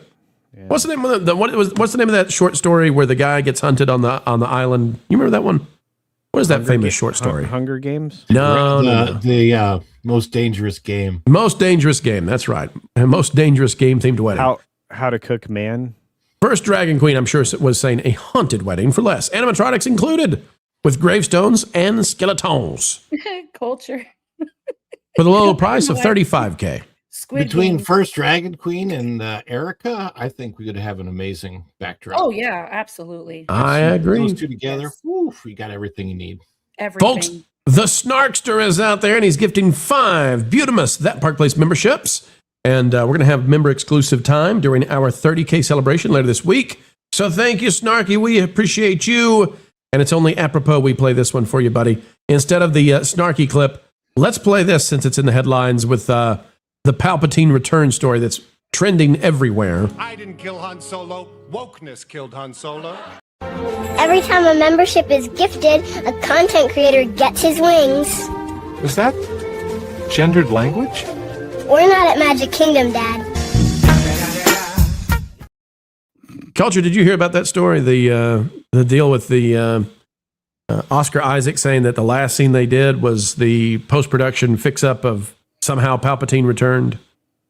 Have you heard this story yet? No, but that wouldn't surprise me. I have not heard that story. Well, it shouldn't surprise you because it's real. And get ready because the wheels are coming off Lucasfilm.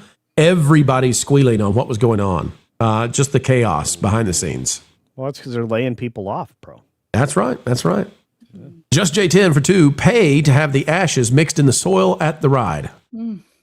Grandmama, would you like to be part of a tree outside the Haunted Mansion? Whoopee.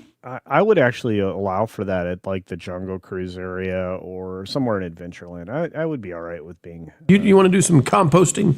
Yeah, it could be dust in the wind. Oh, we are going to stop singing. You are tricking this panel. Ever since you showed up, suddenly everybody's breaking in song. He's like the wind. See, I told you. Culture, it's just the joy you bring to us. It's the joy. God. You know what I really appreciate? How we all know so many genres of good music. That's what's awesome. Yeah, I think it's awesome. All right, we have great, awesome people in the chat too. This Culture's going to start yodeling soon. Culture yodels? Oh my gosh! In little wooden shoes. No, I do you want me to do the Matterhorn yodel? Yodel. What do you got? Please. No. I'm not going to do that. Oh. I would have to practice a little bit, but no, I used to know like the bobsled soundtrack. It's so awesome. I love that. By the way, England AG for 5. I asked my now wife to marry me at Epic. Wahoo! Yay! She knows I'm a parks nerd and booked it for us. If I said, let's get married there, she'd have slapped me in the face. I had it in the face because you would have deserved it in the face. Oh yeah, not 5:20 in the morning at the Haunted Mansion. Don't do that. Now, if you want to get married at Peach's Castle, and, listen, I can understand that. A little golden mushroom, on each other's fingers. I got that. You know where you should get married, actually, now that I think of it, Magic Kingdom, is in Beast's Castle. In the dining room. Oh, in the dining room. I was going to say, you're going to have to be a really little person to fit that. Yeah. I think you should get married at Peach's Castle in Epic, and you should have the song. Peach. You're so cool. With her name, though, what her name is. And with this ring, we're gonna rule. There you go. I think we can do it. I think we should do it. All right, I think we folks. should start our own wedding venues here. We have Pro. He can marry you, and then Culture will provide the food. Ron, Only the in 17 states. The first Dragon Queen, the animatronics, Erica with the backdrop. We can do our wedding venues here at that park place. I'm sure that Ron has worked as a minister at some point. He can probably marry all kinds of people. And I'll be the wedding singer. Go ahead, look at him. Look at him. This is a man who knows that he's been caught. Ron, you have been a minister, haven't you? Well, did you marry people, Ron? Look at him. Look at. I've never married anyone. Ron, have you been a minister before? Maybe. Got him. There's not a single thing. Now, telling you. where this gets weird is if I come back later, I say, Ron, have you been a priest? Like we're gonna get weird places. And I'm like, wait a minute.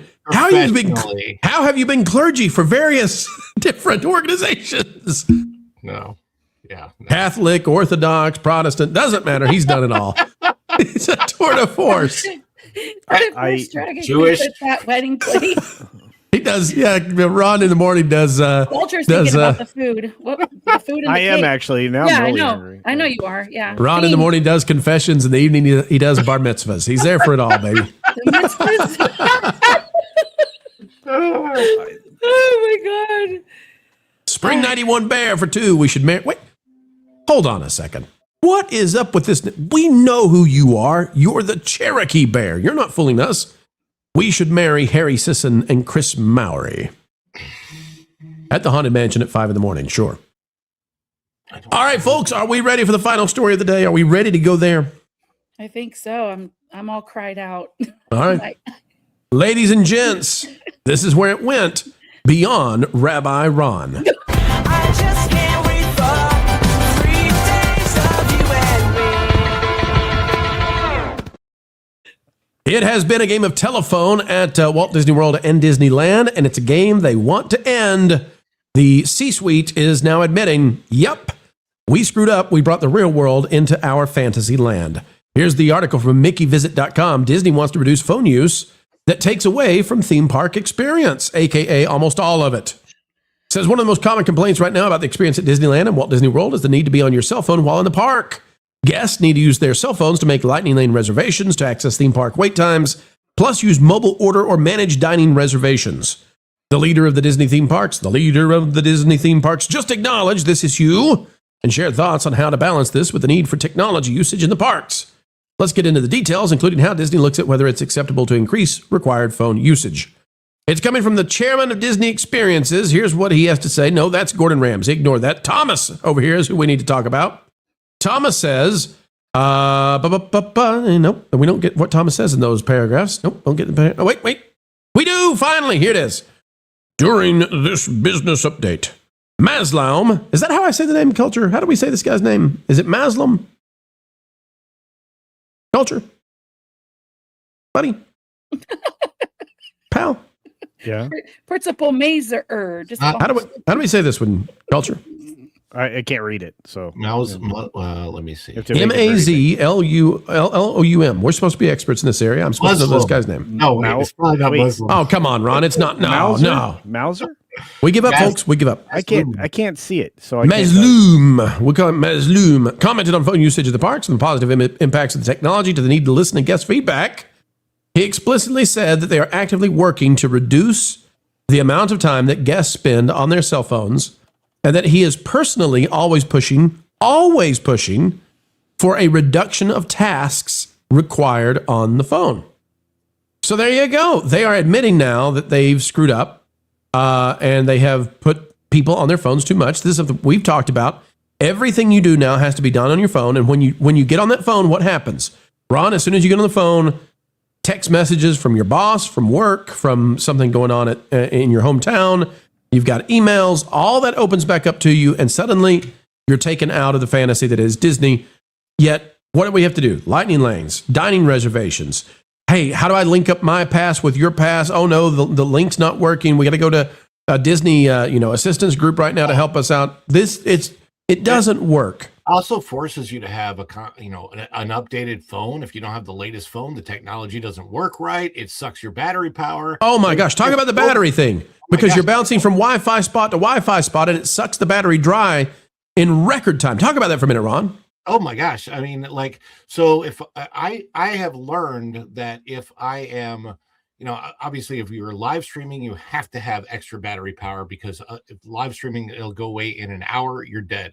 If I'm doing a vlog, what I'll usually do is I have to put I'll put on airplane mode and then battery saver and all of that, make sure nothing else is running in the background, and then I can do my video and pictures and have some extra battery power. But you almost have to buy one of those $50 to $100 extra battery packs to always have that with you if you are having your cell phone in the park. Well, and you have to have your cell phone in the park. So I mean, it's like those fuel saver thing, or whatever, the little fuel rod things that they sell in the parks, those are junk. They don't last more than an extra 15 minutes, and you can trade them for free, but the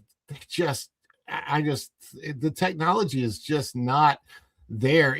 They do need to get they need to improve a lot of things. One of the things that I think Universal does well when it comes to their mobile ordering, you can actually sit down at your table at Universal, at a quick service restaurant, not even a full dining restaurant, and you can bring up the menu through a QR code on your phone, but that QR code knows what table you're at. So you order, you pay, and the food is brought to you. You don't even have to stand in a line. But with Disney technology, you can pre-order the food, but you still got to stand in a line and wait to get it at the mobile order window. And it's, I hope they are really doing something about this issue. The other problem, MJ, is when things go wrong with technology, like if services online are not working right, or if there's an internet outage or whatever, chaos happens at the parks now because they don't really have a great backup plan. And if everything's on the phone, including like how you even order your food, then guess what? There's not a way to get you in there to get dining. And I've been there before when this has happened, and it's awful. It's like, I've been in Magic Kingdom before when online the Disney app went down. Mm-hmm. There were like 2 restaurants that were open. They shut everything else down. People were having a hard time getting out. People were trying to get to the monorail, and it's like we're creating all this chaos over phones. Seriously, over phones. Try working in restaurants when that happens. This is just human beings being destructive, right? We destruct ourselves, us humans. No, I mean, there's something nostalgic about walking into a theme park and grabbing a park map. And there's just the good old let's wait in line and order our food. They should make it, both technology and old school, because not everyone is on their phones. You got a lot of elderly people that don't want to download the app. They don't want to buy lightning lanes on there. They don't want a mobile order. And that's what I continue to call, that's your money. Those are the money spenders, because they have it. And you have to cater to that group of people as well. I get it. We live in a technology-based world. Yes. But it's just nice when you walk in, you grab a park map, you can walk up to someone and talk to them. Hey, we'd like to place our order. I do agree with you, Ron. I do like the fact that you could go and find a table, scan the QR code, and put your order, and the food is brought to you, because we're capable of doing that, our family. But there's some other people that don't want to do that, and they should still be able to order their food just like everyone else and get the same speedy service, the same type of whatever you want to call it, experience. They do it. You can go up to the counter and do that as well, and then just let them know where you're sitting. But the problem is that all of this was done in the pursuit of cost reductions, right? It didn't matter, from a technology standpoint or anything else. Nothing actually changed in how your park experience was, gonna flow, aside from the fact it was gonna flow through your phone. And look, they track all your entitlements, whether it happens to be on a ticket, on a pass that you may have as a pass holder, or anything else. The entitlements will tell them everything that you've got, even if you've got the food plan. And, it'll also give them information on what room you're in, so they can deliver your merchandise to that room. And yet there's a lot of processes where they lose valuable time because, they're not employing the technology, but they're forcing you to do it so they can reduce staff. And that's backfired on them epically, as Ron pointed out, leading to, and I think Pro mentioned, leading to restaurant closures at a time when you should be, soaking the money out of the customers, and they're not. That was bad. So there's another part of this, though, Culture, and that is not only is it cost savings for Disney, but they also want you on your phone using the app, because they want you to hold your phone out away from you and then scan it, and then they want you to be as separated as possible from the idea of money.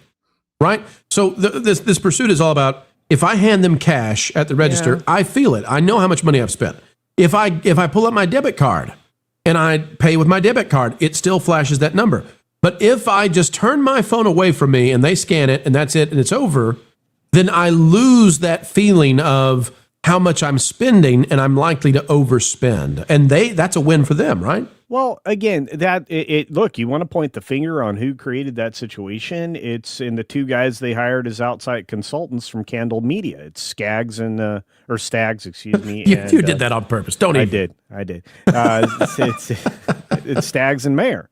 Right? Those were the guys that were in on that NGE, where they spent, whether they want to admit to it or not, $2 billion, which is $1 billion more than they ever were going to spend on a failed integration system with all of the different various technologies that still doesn't operate properly to this very day. They also, at the same time, outsourced their IT to India, destroying anything that was going to work here in the United States. There was a lot of disaster trying to offset costs for the future, so they could, keep showing investors they were going to be infinitely profitable, which I'm going to tell you right now, they need to start setting expectations that the only time they're going to boost profits is when they increase space in these theme parks or create a whole new park.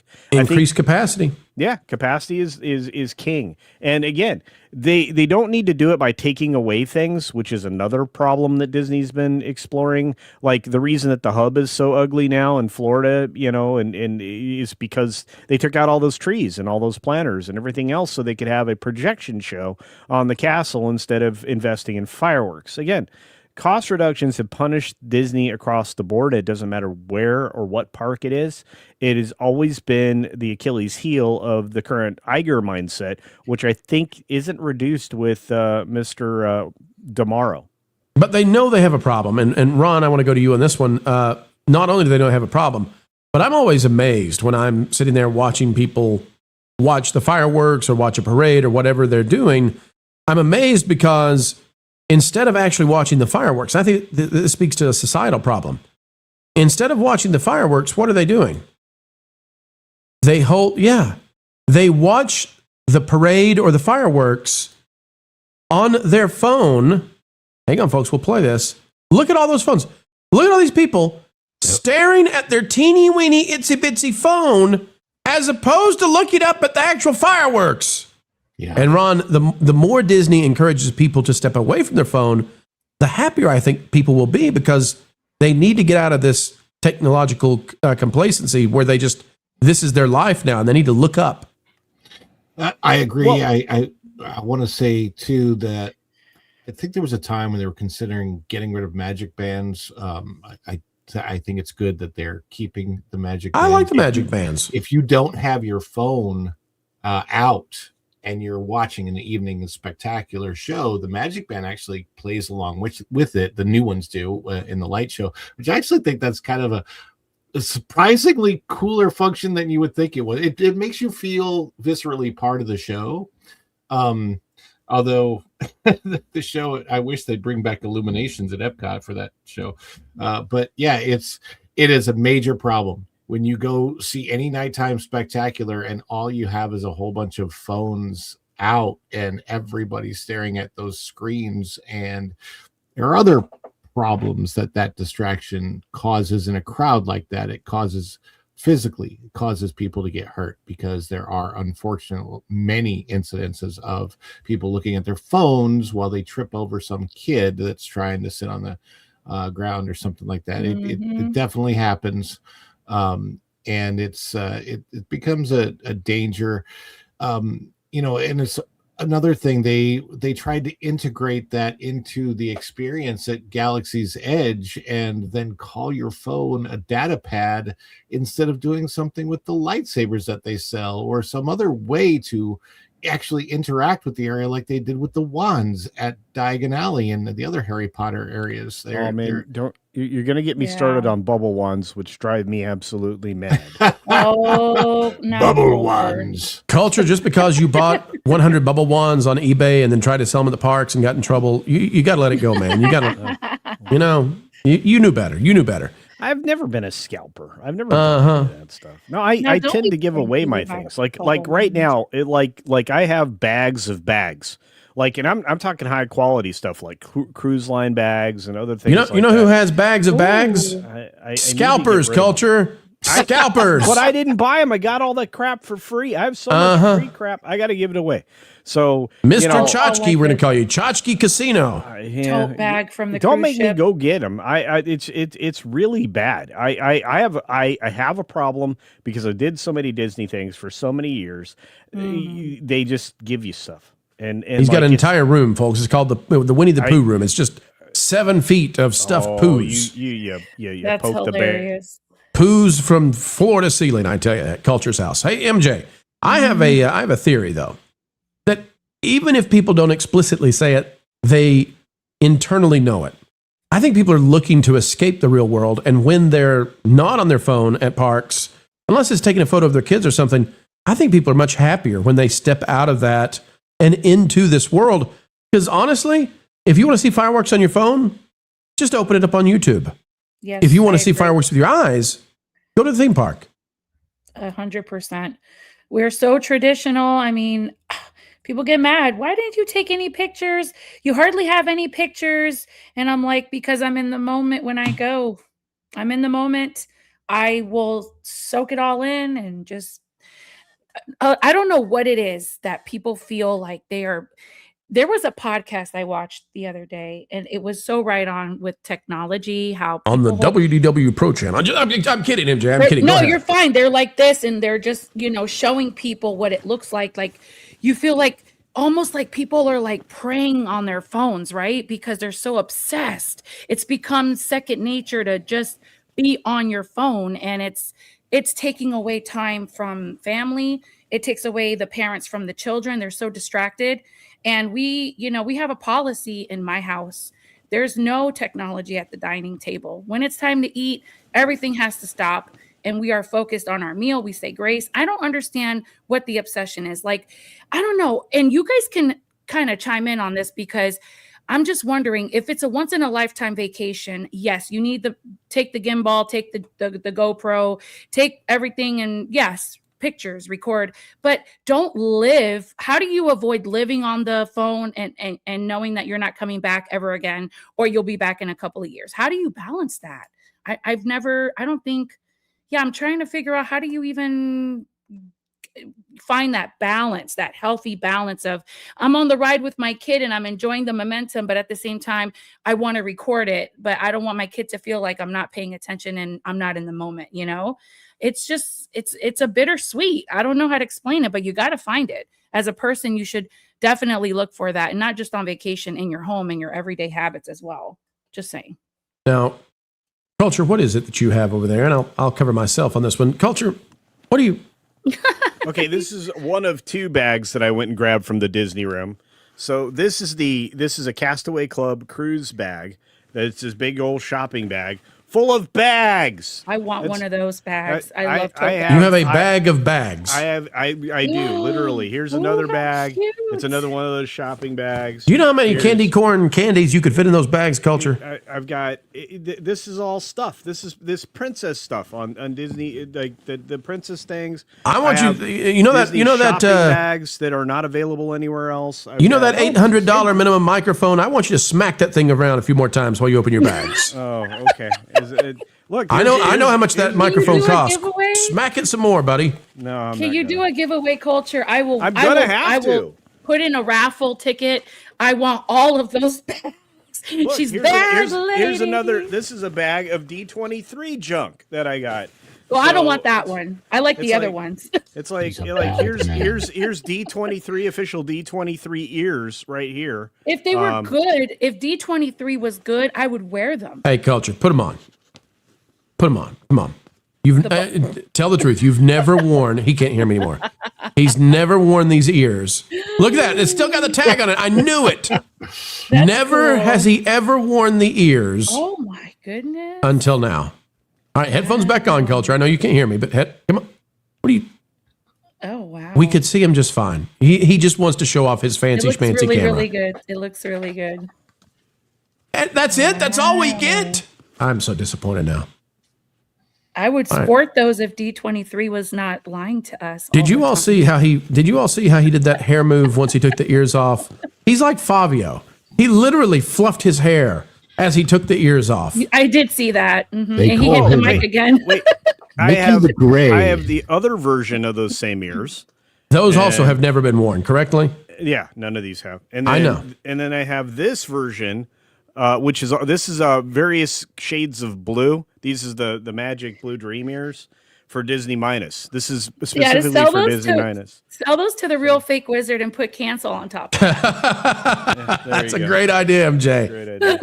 Folks, here's the bottom line. How did Culture arrive at all this stuff?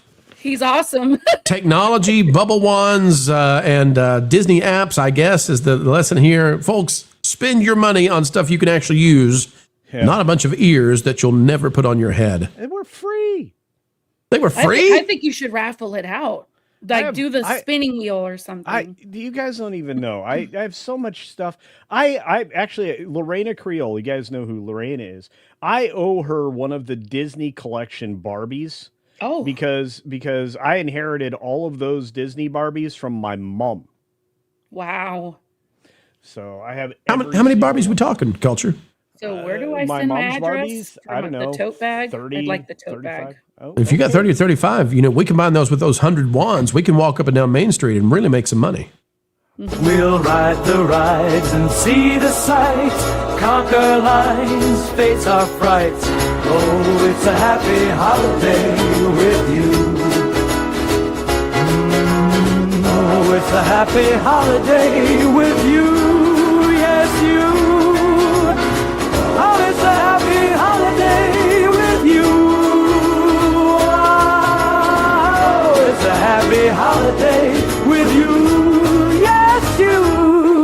they don't know what the they're doing. Do you understand that? Giving away all that free stuff. Folks, we would love to stay on air with you for the entire afternoon into the wee hours of the morn. But we got to go on over to Ron at Follow the Bradley's Fun for the Daily Dish in just a few. Before we do, let's read through these super chats and see what you have to say. Ron, you may have to step out to get your show ready, though. What do you got coming out later today beyond the box office? Beyond the box office, we are going to talk a little bit about the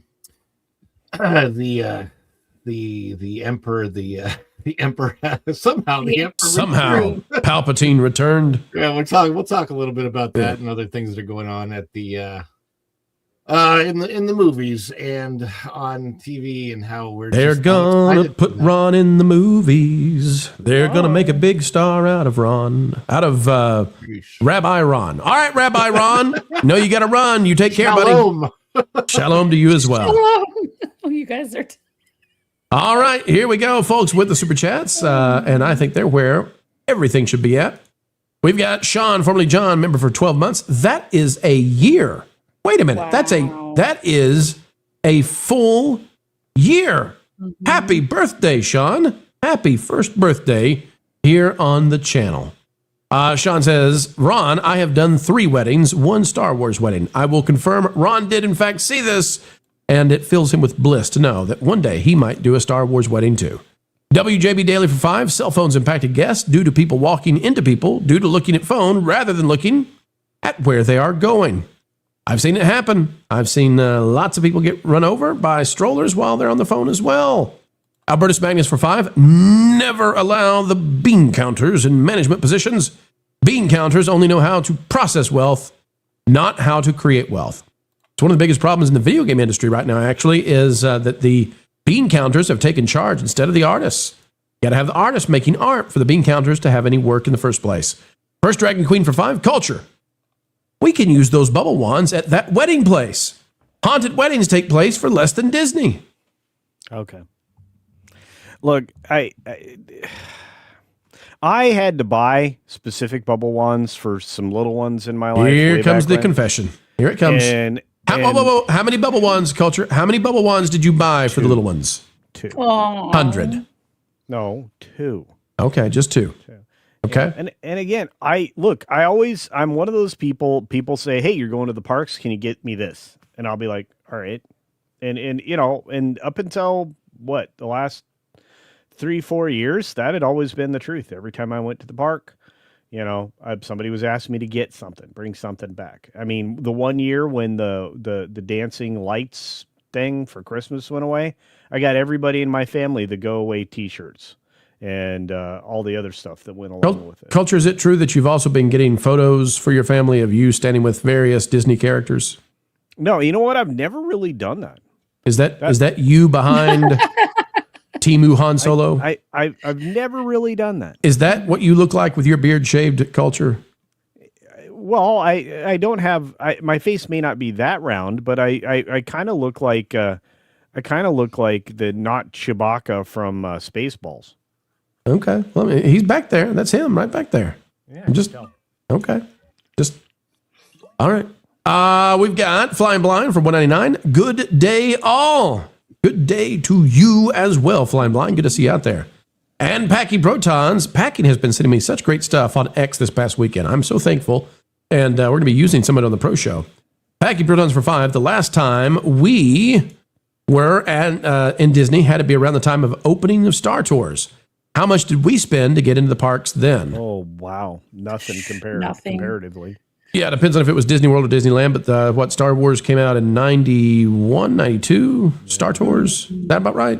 Yeah, I think so. I think you're close. Well, so, it would 92. You got Star Tours in 90. I want to say 4. What would that have been? Maybe $40 for $40, yeah. Yeah, I think you're right in that $40 range. Yeah, I have an old ticket. I'll send it in the backlog. So if we got a family of 4 in 1991, 92, that's going to be $160. Mm-hmm. And we found out today that it's $1,000 for a family of 4. So that's ridiculous. It's an 8X. How's that? It's 8 times more expensive today than it was back then. Now, it's outpaced inflation greatly. Now, mind you, way back in the day, at the opening day for the original park, Disneyland, in 1955, it was $1 for admission, but that didn't include the ticket books. The ticket books included tickets for individual rides that you would spend. That's where you get the term e-ticket, which was for the thrill rides. And they essentially were going for about 10 cents to 50 cents in that range if you bought individual tickets and not a ticket book. Equivalent to that today would probably be somewhere between $2 and $7 a ticket. So this is how they feel justified in selling you Lightning Lane for a 5x factor. But ABCD tickets were usually given to the young ones. So I could get everybody's e-tickets. Yeah. Padawans. Yeah. But like you said, over the years, when they went to the all for one price, that was if I want to say the late 70s, early 80s was when they went to the all for one price, and that was inspired by what they were aiming to do at Magic Kingdom's opening. So they at that time they were doing the 11 Adventures ticket books, if I remember correctly. So there you go. Like I said, you look at the cost of the tickets over time, and you get sad because it's really, really sad. Yeah. Yeah. Well, folks, something that's not sad is we've had a tremendous viewing out there today. We had more than usual watching us on X, and we want to say right now we appreciate everybody out there on X who joined in, getting us to about 400. It's most common that we have folks out there from YouTube. YouTube is usually the biggest viewership that we have for these shows, but we had quite a number of you out there on X. We want to say thank you and welcome, however you found us. Hope you'll find us again Mondays, Wednesdays, and Fridays right here at noon Eastern. Also, folks, we'll be doing a 30K celebration later this week.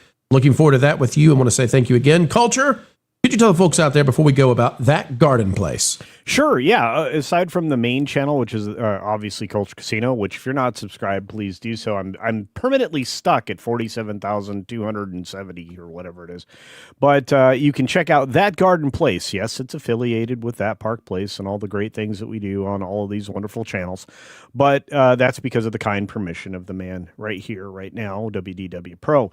That Garden Place has been growing. We have 4 full episodes, which are full-length videos on top of shorts that I've been making, which we will start adding to the pile of shorts with more recipes and promotion of some other tools that make things easier if you want to eat healthy. So there you go. Yeah. Albertus is out there correcting us for 2. Star Tours opened in 1987. 87, yes. We wrote it in 87. Yeah. Of course, Hollywood Studios at Disney World opened later than that because Hollywood Studios didn't open then MGM until 1989, and Star Tours, I believe, came out, 2-3 years after MGM opened? I believe MGM, wasn't that 98? No, that was Animal Kingdom. MGM opened in 89. Oh, okay. Along with Typhoon Lagoon, and I think Star Tours opened in MGM 2 years later. They had to beat Universal to the punch, and I think they were looking to shut down the River Country around that same period of time, if I'm not mistaken.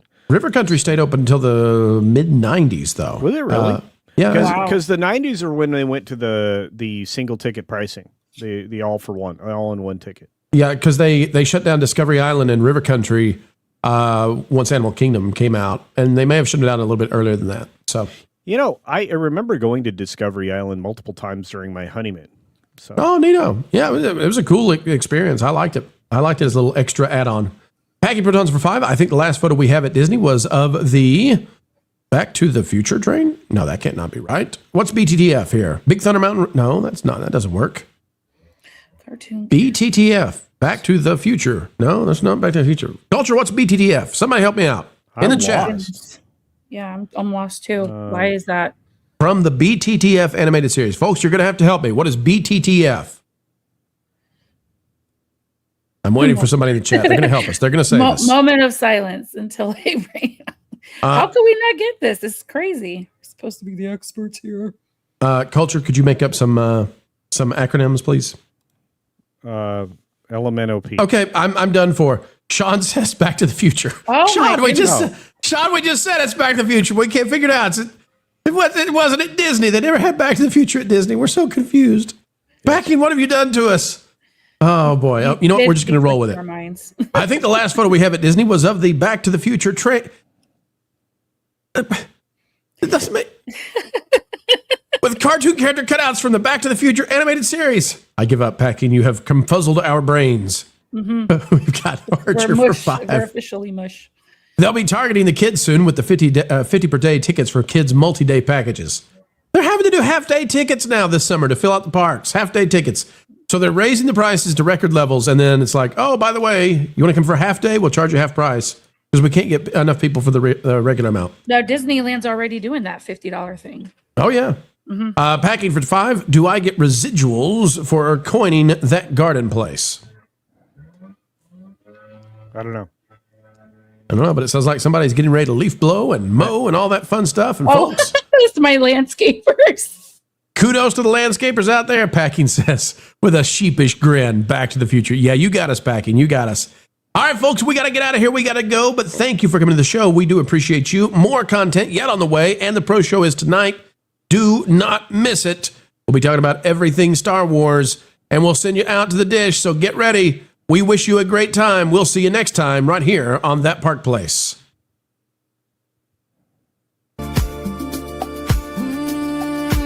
Commander Cody, the time has come, homie. Execute Order 66. I'm still alive, motherfucker. Riding in the sunshine, me and my squad.